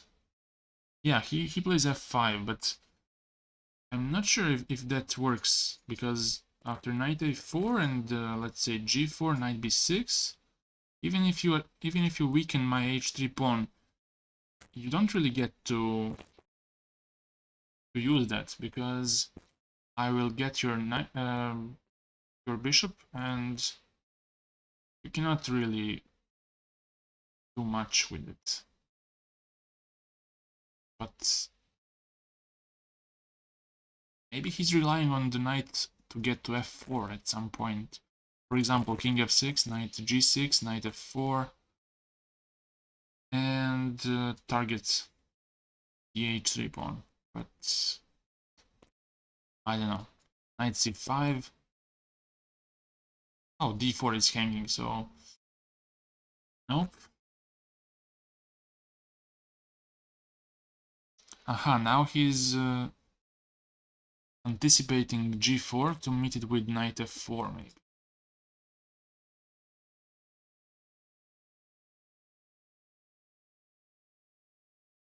Happy Diwali. What's Diwali? And if he manages to get knight f4, then rook c5 also looks like a good option.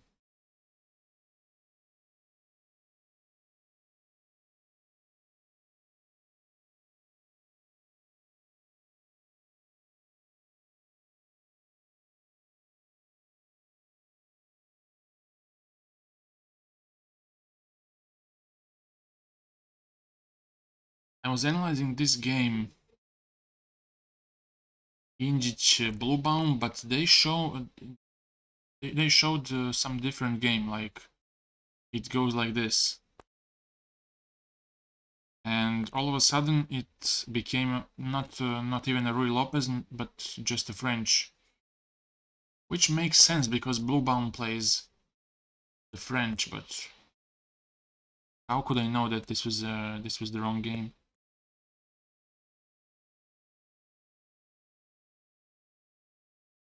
How? Let's see what happened in the Movsesian Šarić game. Oh, this was also that was also a different game. Wow. What happened here?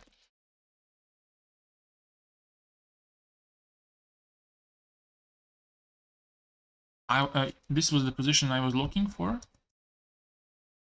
at. But no, this is something different now. Knight c6. Sicilian. And totally different. Okay.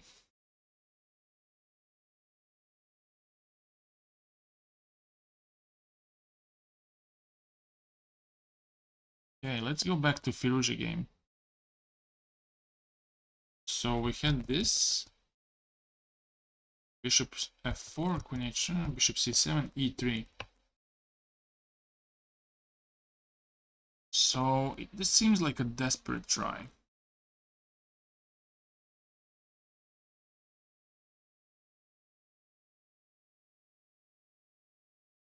Can you just chill and play bishop g3?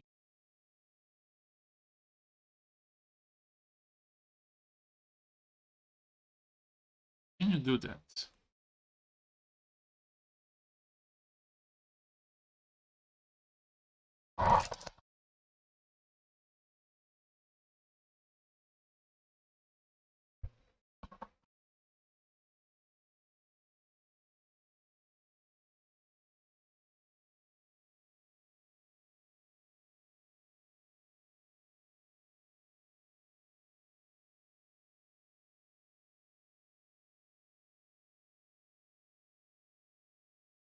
Probably he has queen g5, which leaves f4 as an option. And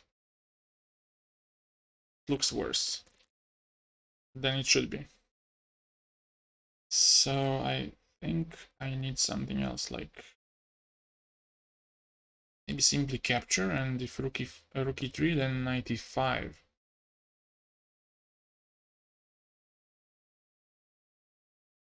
To get to g6.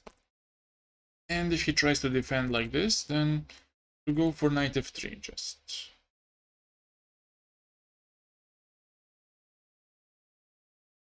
And some sacrifice like rook f3 I think shouldn't work.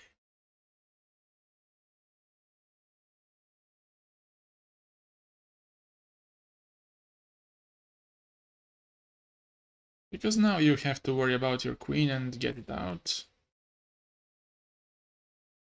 Two rooks and the bishop.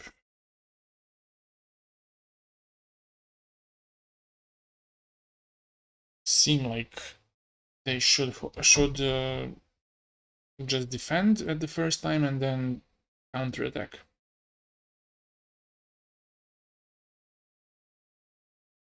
But I see here that somebody says that bishop g3 is stronger. Not sure if this 95 maybe. Can you do this?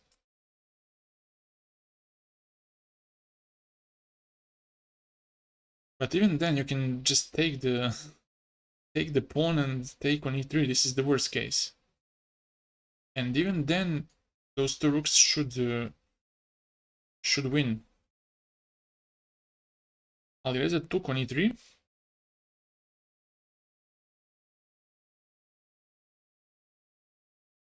And I guess that you take as black. With knight e5 next. And knight f3. And then you stabilize and achieve good things.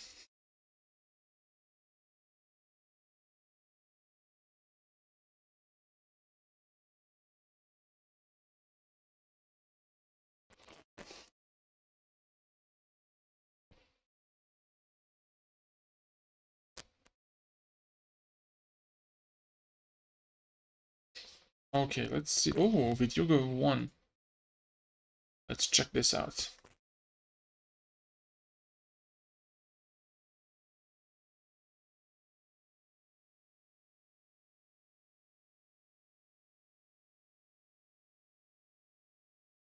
C4, nice, because knight c4 leads to bishop d5, losing the knight.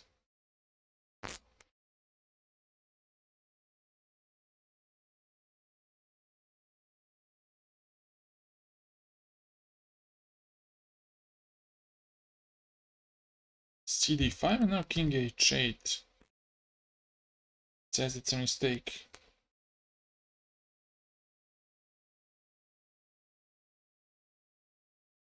It says that rook c1 was better, and after rook c1, a6. And after this to play b5. Okay, that's too deep. King h8 takes, and now he cannot capture an a5 because of queen c5 check. So first rook c1, so now he has to go back to d8. Knight f4. Queen takes, bishop f4, queen f4, bishop d5. Ah, now bishop a5. That was the point. That's why king h8 was bad, because the rook is loose on f8. And now after this, black is just a piece down.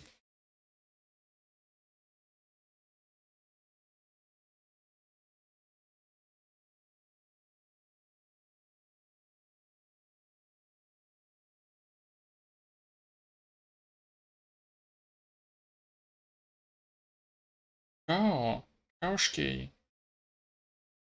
Welcome, welcome. This is a new platform, yeah. It's growing every single day. Kaushke.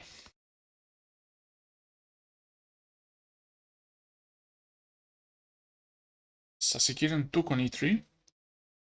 Looks fine, but now I'm wondering if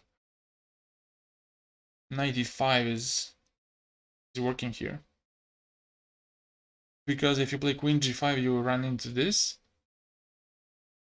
If you leave the queen on h4, you get this. So I guess king h7 should work here. Temporarily at least.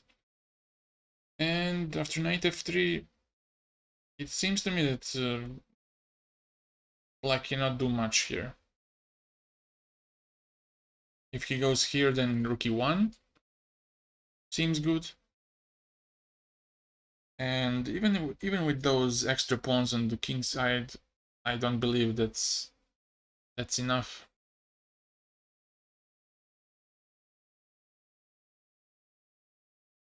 So let's go to Fabi game. Knight d2. What does he want?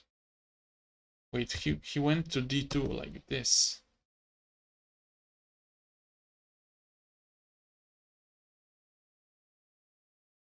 Maybe here and to stop g4.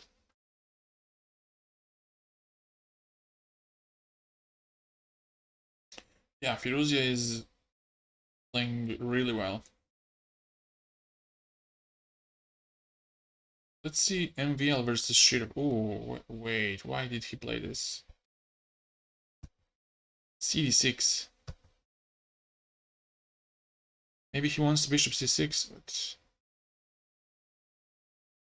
it seems like too much risk. Oh, wait, he has rook b1.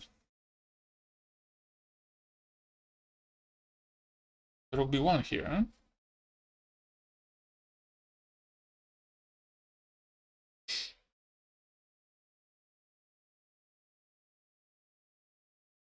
It seems like a draw here. It seems like this position is gonna end in a draw.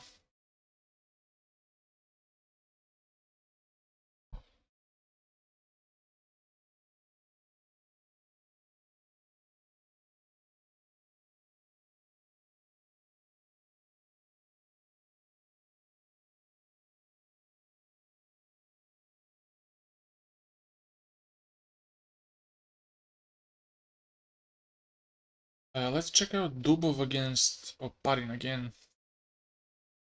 Oh, we have something interesting here.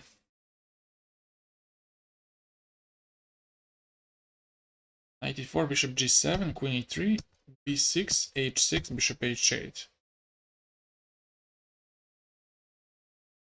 Cannot still play queen f4 because of queen e5 or bishop f5. Queen e5 possibly.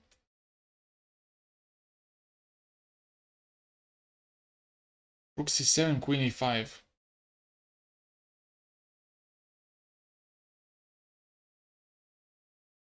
But wait, can he just capture like this? What's the problem?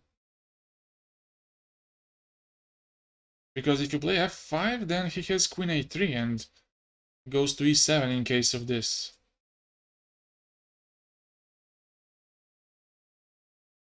And if you try this, well, good luck. Good luck with saving this one.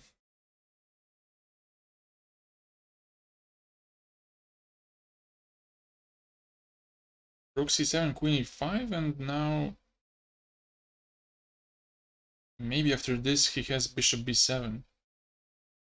But again, after rook d7, it is not so clear for black.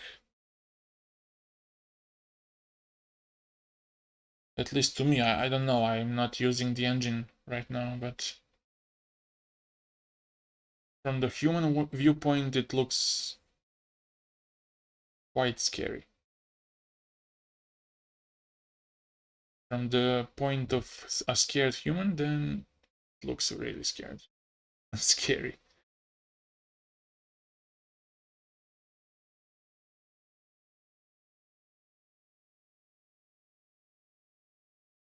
What else is there? Maybe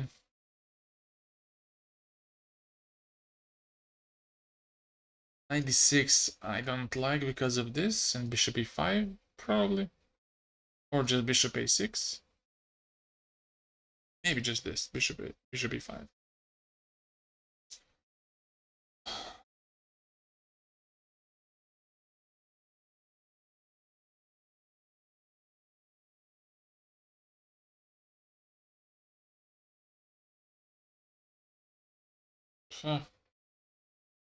I don't know.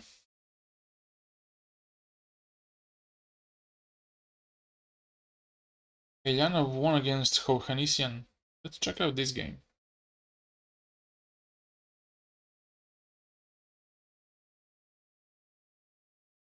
Italian. What's up with those people? They play such boring openings. H2, queen f6, knight b5, bishop b6, and now b3.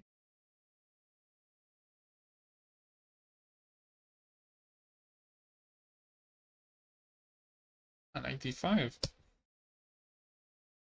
Whoa, knight f7, rook f7. And now it says that knight f1 is the best. And if he takes, then to take. Well, let's see what's the point in giving this check.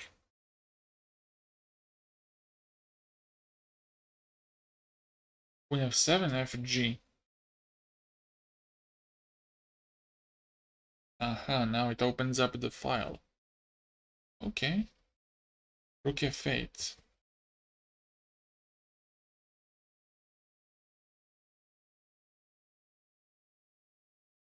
I would think that this is okay for black, but apparently it was not. Apparently this is almost lost.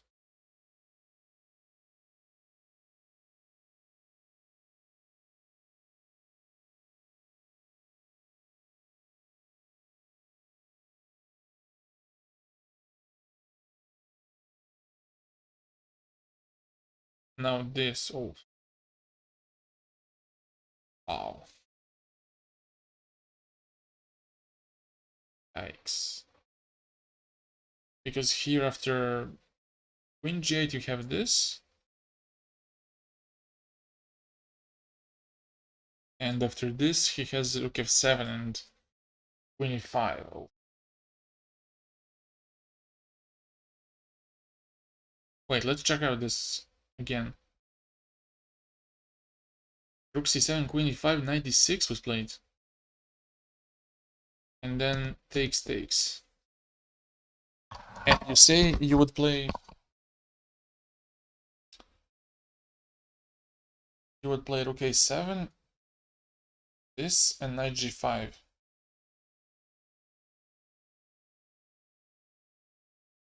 And if this happens, bishop b2, it's... Black should be fine here.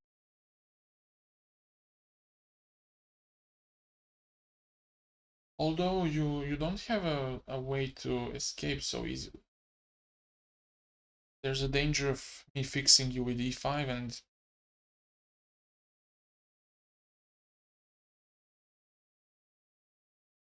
This looks good.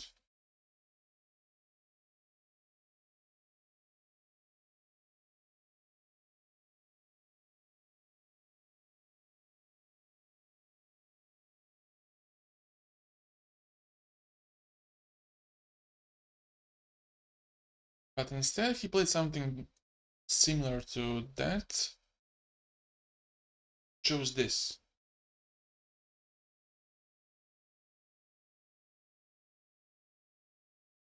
Bishop b2.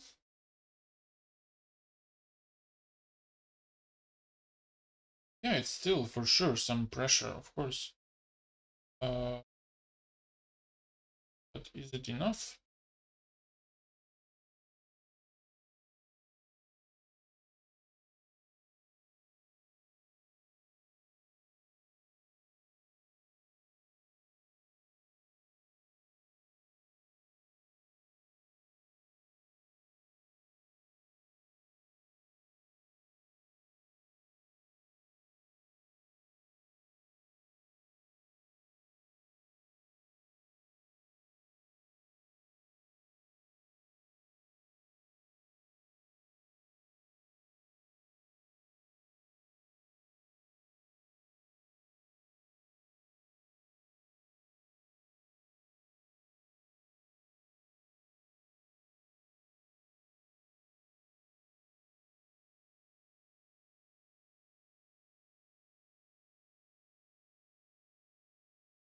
Well, this is unpleasant. Like he's the pawn up, but his pieces cannot get out properly. If you play something like e5, then bishop d5 is strong. You cannot go with the bishop anywhere.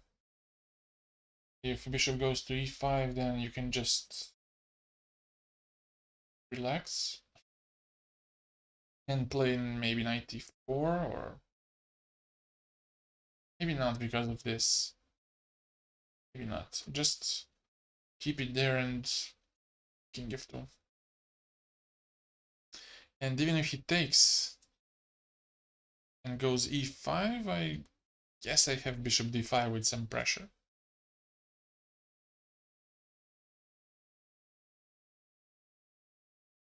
Wait, my cam is off.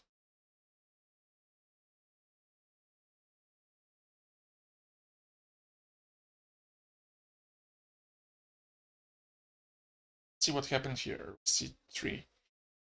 f5, knight e2, king f6, knight d2, and c3.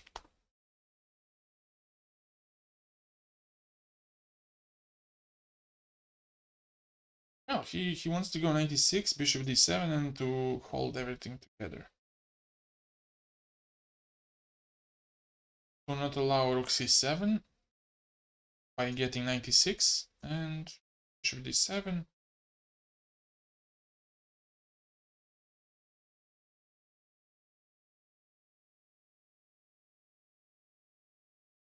I don't know if it manages to get this knight e5, might be able to press it.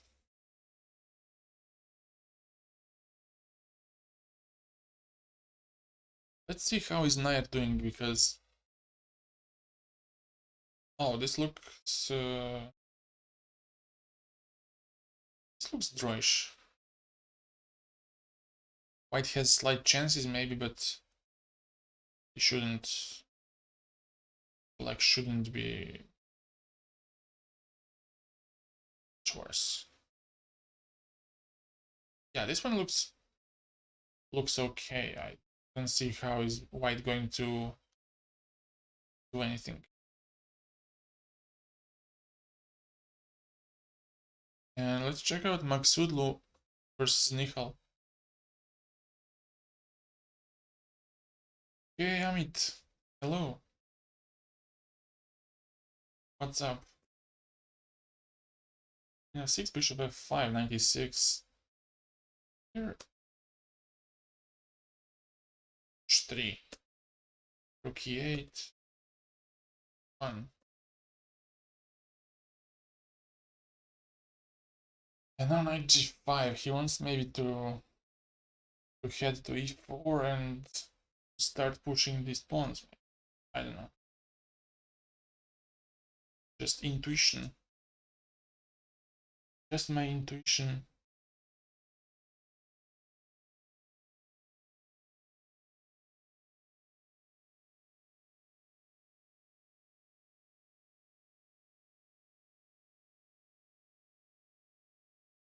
I think black should be doing fine here. I don't see how is white going to break through here.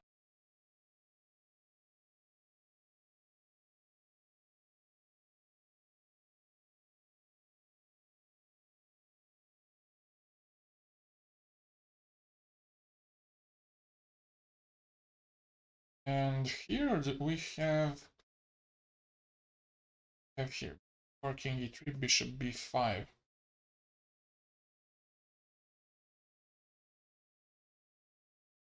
Oh, maybe rook d6. Oh, not this one. Rook d6 and rook d2 and get with the king up the board.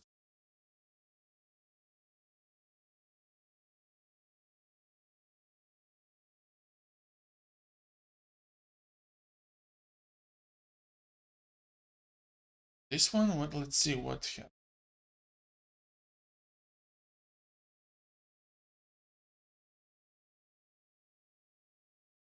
Can you play this? Can you play this and do I allow some funny business here? Probably not, because of king g3.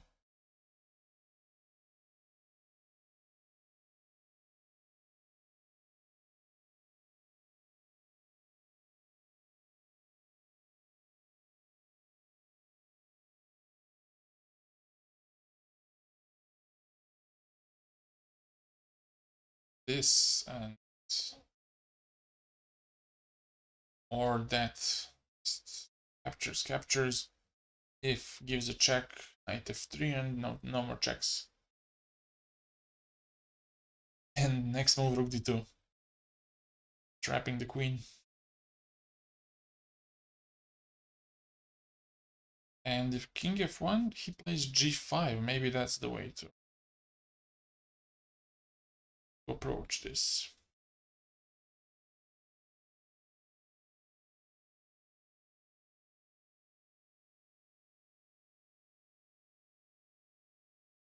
And after knight f6, just go queen.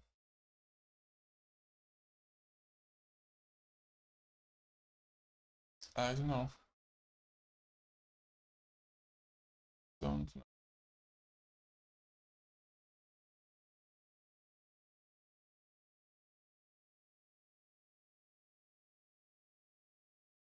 Does this work? Because if you capture, I guess, you can go for this. Ah, you cannot go for this, because rook e7 exists.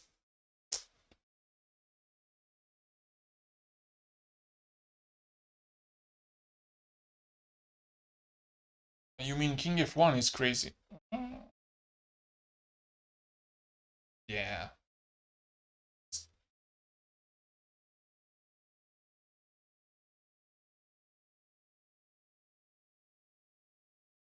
It is pretty much crazy.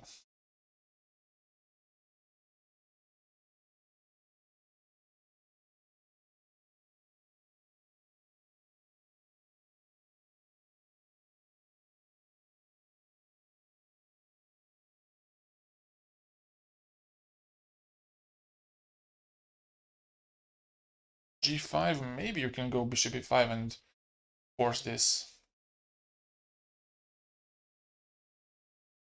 Ah, you mean rook g2? Yeah, this is bad lost. And I think this is winning for white, because if you go g3, then rook e7 simply wins.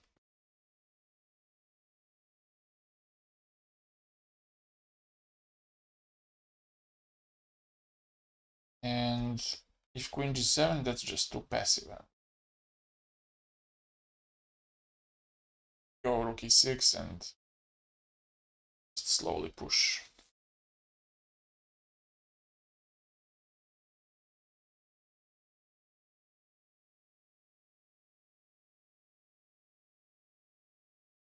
But he plays rook f1 here.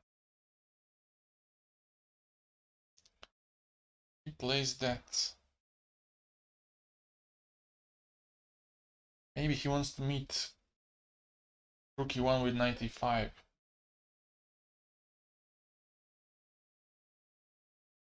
And in case of takes, you cannot go for g5 because of this. So, but he plays queen e6 here.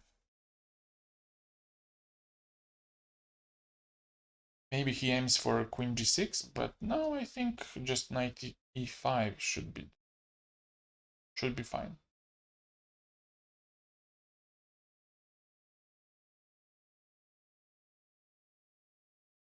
Unless g5 is okay.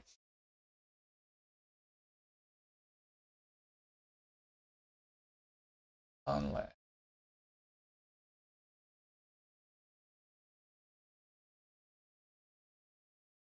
My next tournament, I don't know.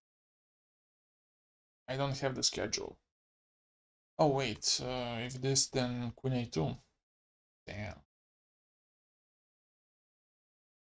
So what's his idea here? What does Alireza want? Maybe rook f2 just.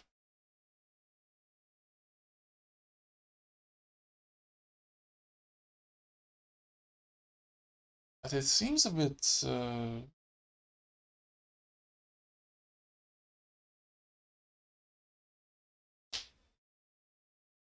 bad, because maybe c4 just blocking this, not allowing queen a2.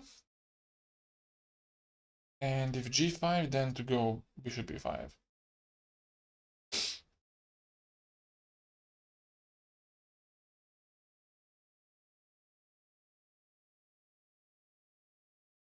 And I'm not sure about this ending. Should this be winning or not?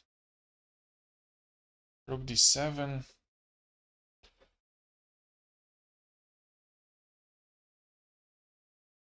He plays this. Rook f2, and wondering if this does anything for black, because after this g5, I want to go like this.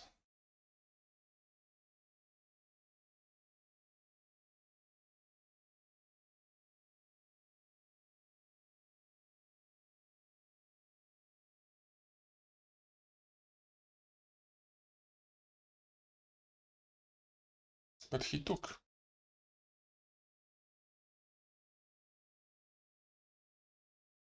King f2 and now g5.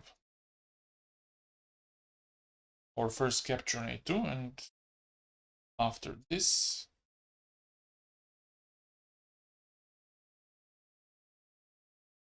let's see what the engine says. +4, wow.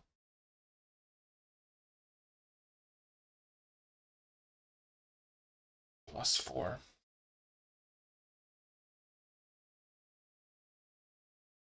I Well, it makes sense because potential c-pass pawn is there.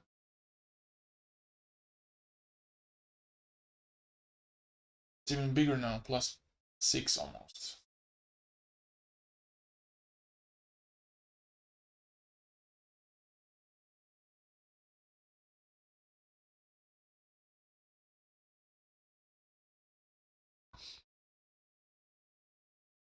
Let's check this game.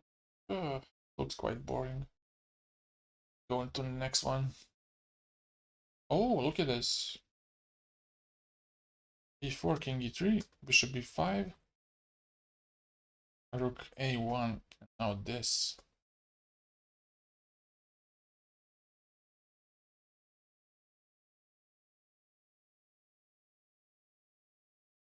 Maybe he can play something like rook e1. And now bishop has to give a check. Oh, bishop f1 maybe.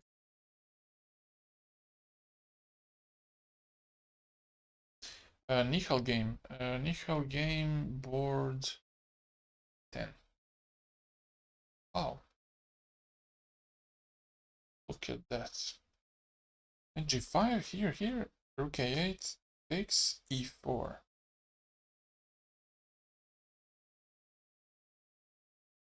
So now he's playing for a draw, I guess, right?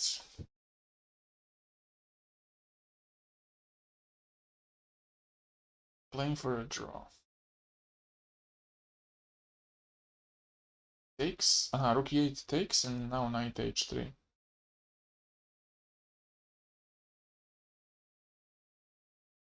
Or does he want something else? Because it's not so naive.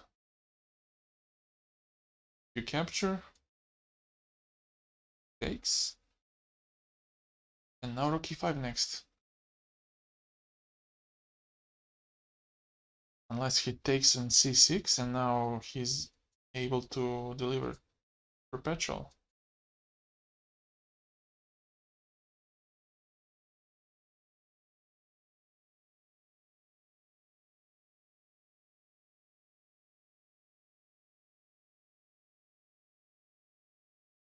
And what if you try... Yeah, you cannot go here because of rook e1. Takes, ec6. But then you go queen g6 and capture this. So that's out of the question.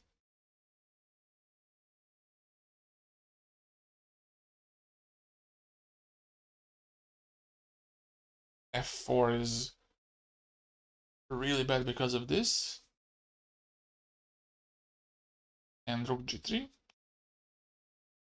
What else? I think if he takes that, it's a draw. But does he have anything better? Let's say knight h3, king f1, or h2.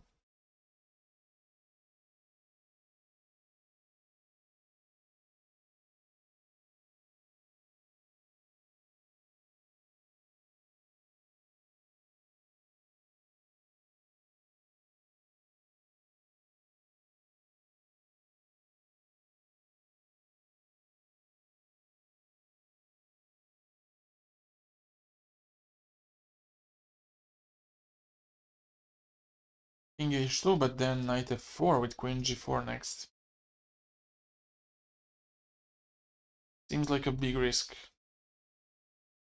Because if you capture, then queen g4, and if f3, then check, and knight e2. This looks like too much of a risk.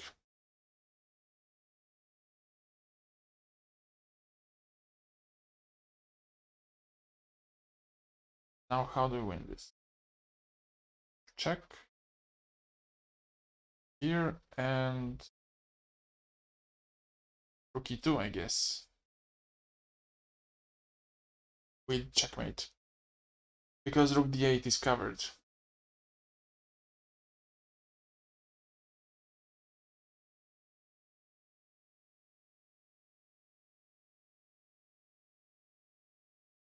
Maksudlu has to choose wisely here. Because if he allows some counterplay without being able to defend, it's gonna be bad.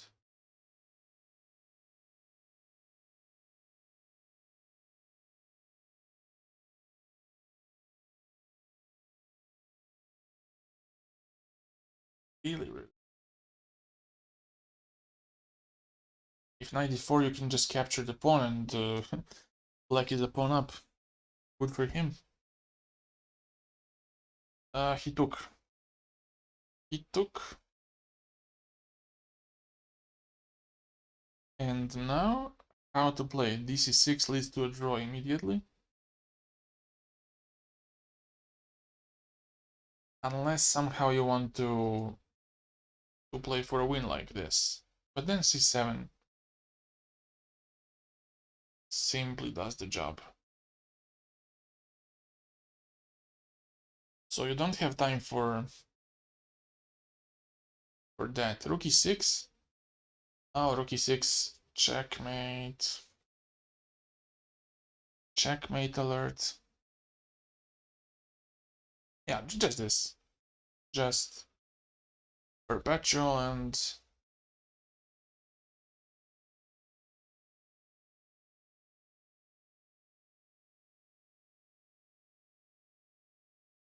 Levon drew against Yilmaz.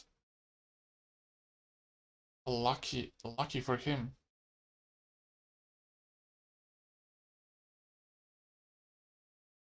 Wait, here we have something interesting.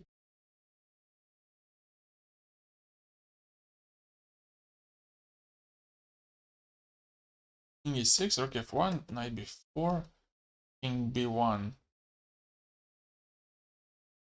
And now Yilmaz had rook c8 to target this. And then rook c1, rook c5. Queen d2, knight d5, rook f1, rook g6, rook f8, rook f6. Okay. Knight d5, king b2, knight b4, king b1.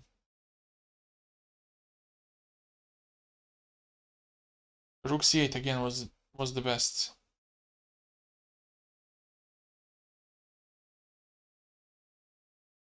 I don't get it. Here, DC and just make a draw. Guys, make a draw. That's the best.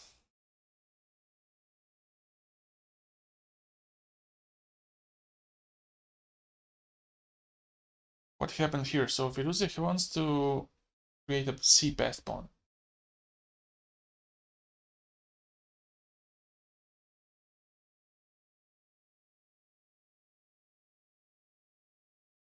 Should be lost now. Takes twice and goes c6, plays c7, and Black's only hope is to get some perpetual, but no. Not realistic. Not happening, bro.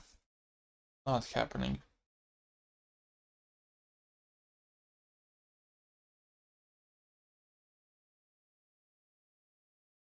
Caruana also looks looks very solid here, and I don't think he's in big trouble.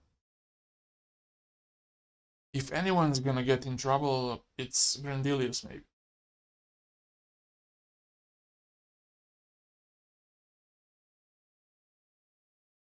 Because I can imagine some scenario where he plays f4 and gets this knight really bad.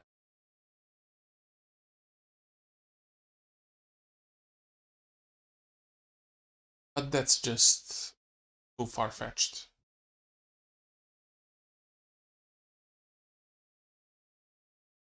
Who else is there? Artemia versus Niemann versus Hans.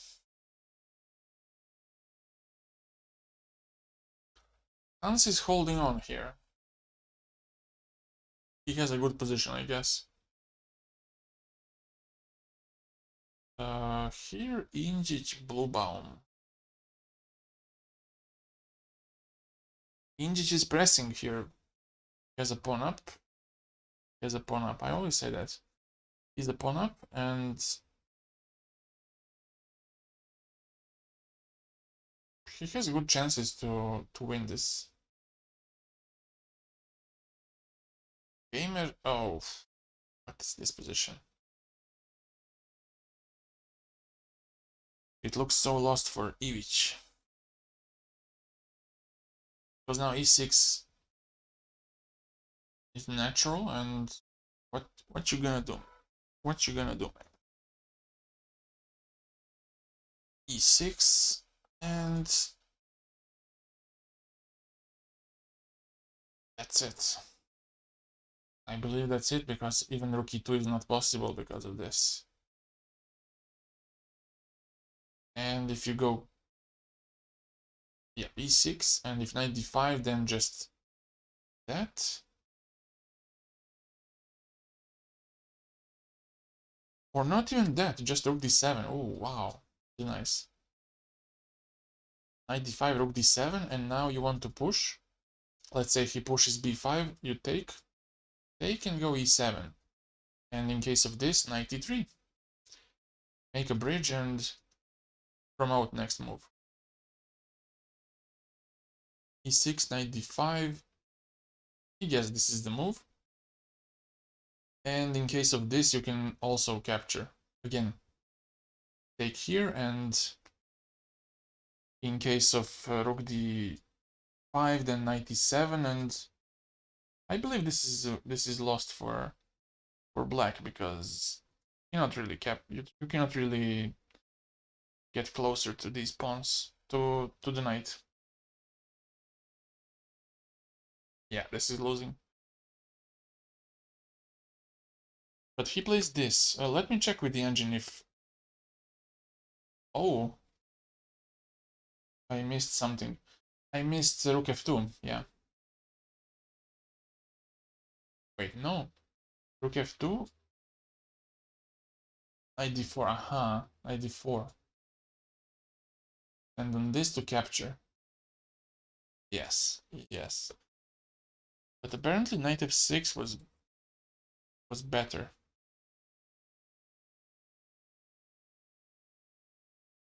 Rook d7, knight d7. Knight f6. And this c5, f3. Okay, he picked the right move by the engine. a5 is played.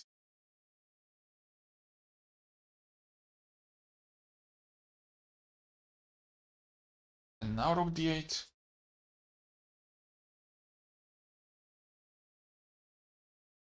And with this, then knight c5 and all this.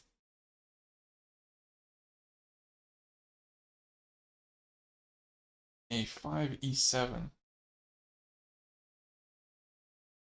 Now he has to take, and his only hope are those two pawns, but white also has his pawns on the king side. No, it's not realistic.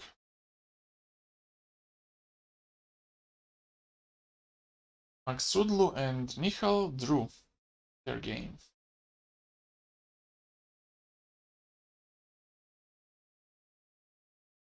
After this, he just repeats.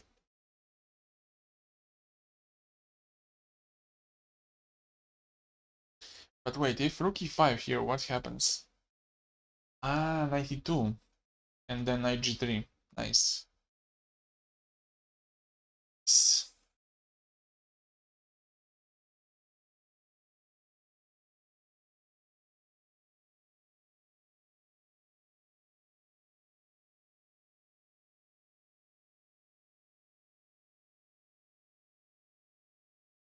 And again, my camera is off. Wow. I need to take care of that. So, what happened now? What shall we look at? Let's go for this one.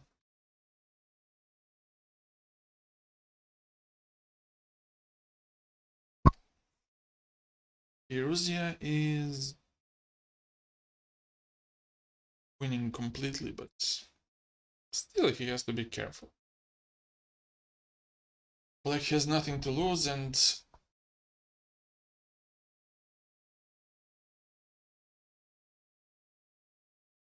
that's the most dangerous thing.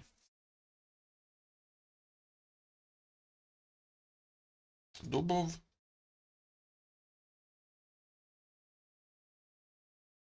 He took some pawns here.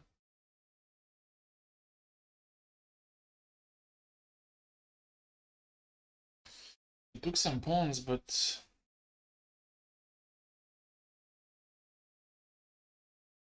not clear to me if it's enough or not.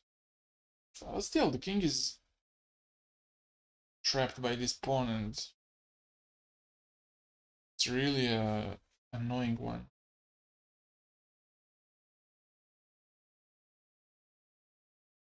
Bobby plays this for a win. Maybe he's playing this for a win. He's kind of limiting this knight. I don't know if bishops come off the board, it might become tough to defend this.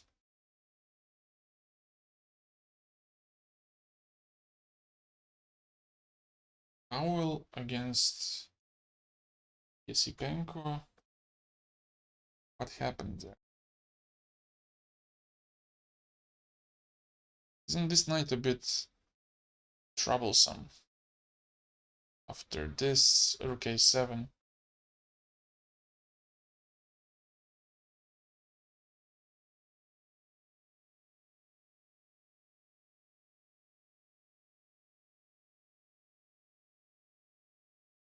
Ah, he used knight a6. Oh. Yeah, sure. Sure.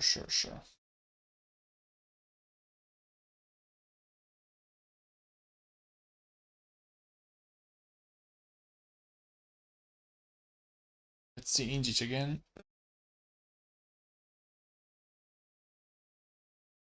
Let's see what's he doing here. This is interesting. This endgame looks very interesting. I have a feeling it's a draw, but you can never tell.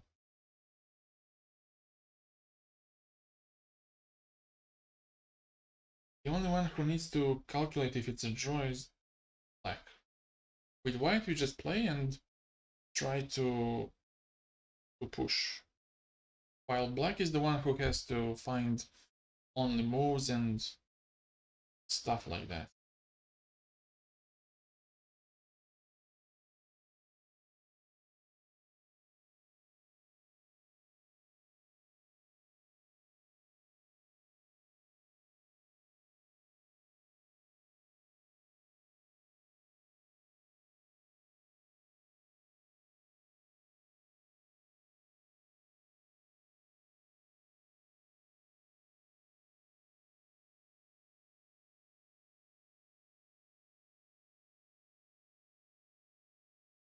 Oh wait, what is this?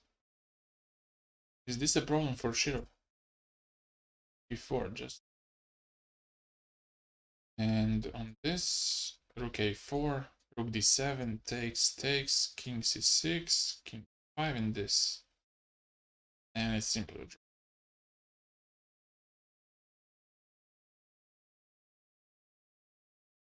Even if you exchange this for that,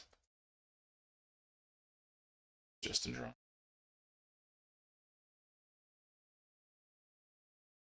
Oh, now we have something interesting. a5. Or do you capture it? Or you just... If you hold, then this might be a problem. Rook a4. So maybe you want to capture an a5 just. And on rook a5, go back. Target b5, and at least you...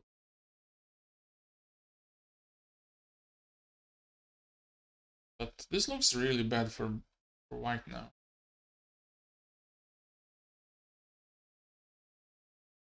This reminds me of the game Artemiev Pichot on the round 1 or 2, I guess, where black Artemiev was just slowly pressing and he achieved to win. And yeah, like I said, this happened in MVL versus Shirov, and this is going to be a draw.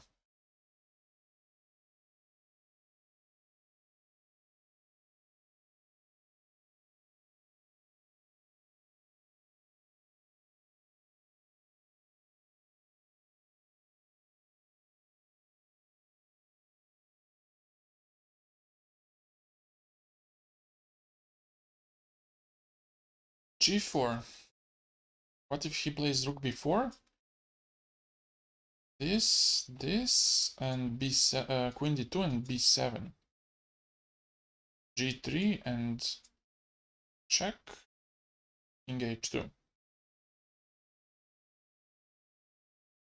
Winning.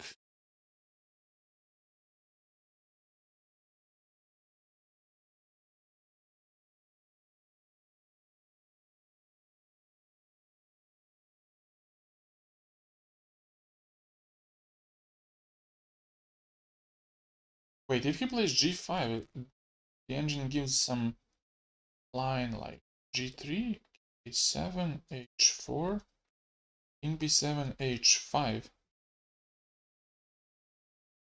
Wait.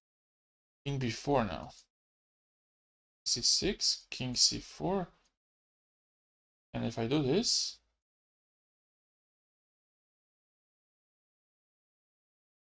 aha, now you play this.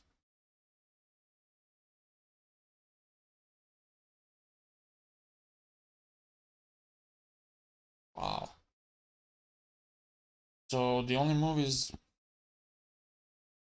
king a7. Because with g5 your pawns get exposed. You need to keep them like this, and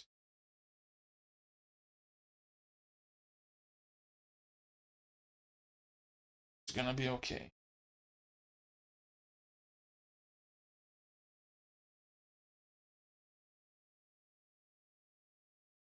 Kramer Ivic.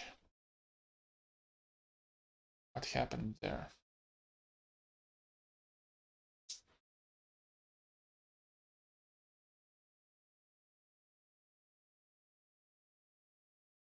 Small hopes, to be honest.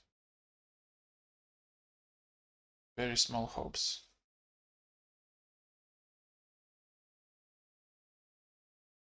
Injic Bluebaum. That.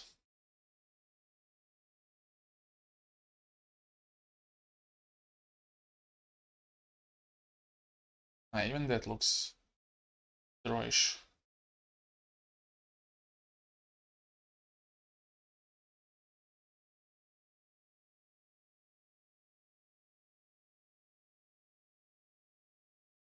King h2 now.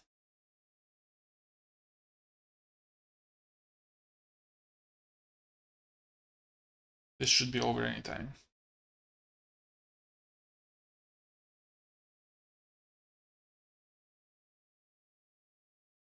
Knight a5. So he wants to go to c4. And if he goes back, this takes. And because the knight is bad, then it's tough to defend. And also ideas like bishop a4, bishop b3 might be good. Dubov. What?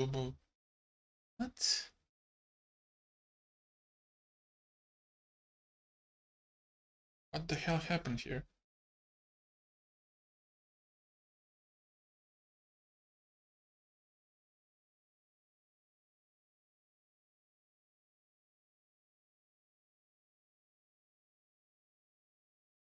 Oh, he blundered this.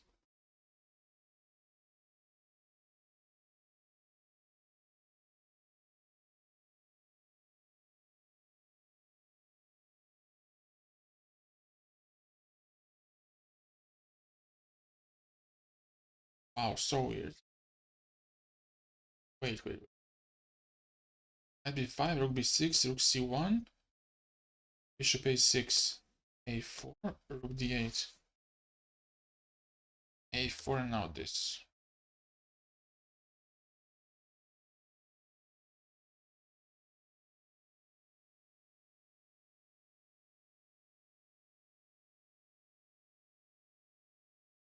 Maybe he blundered bishop b8. I don't know what he blundered.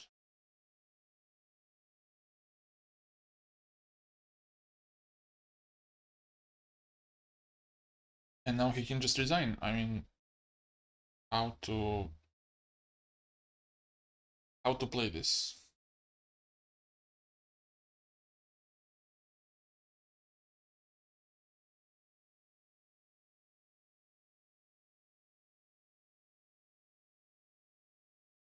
How to play this?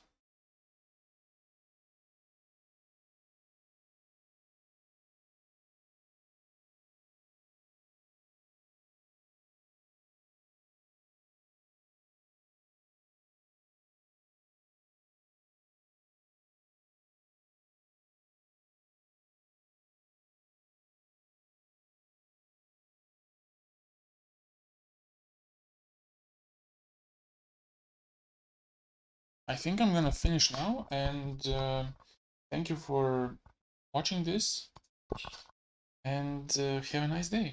Goodbye.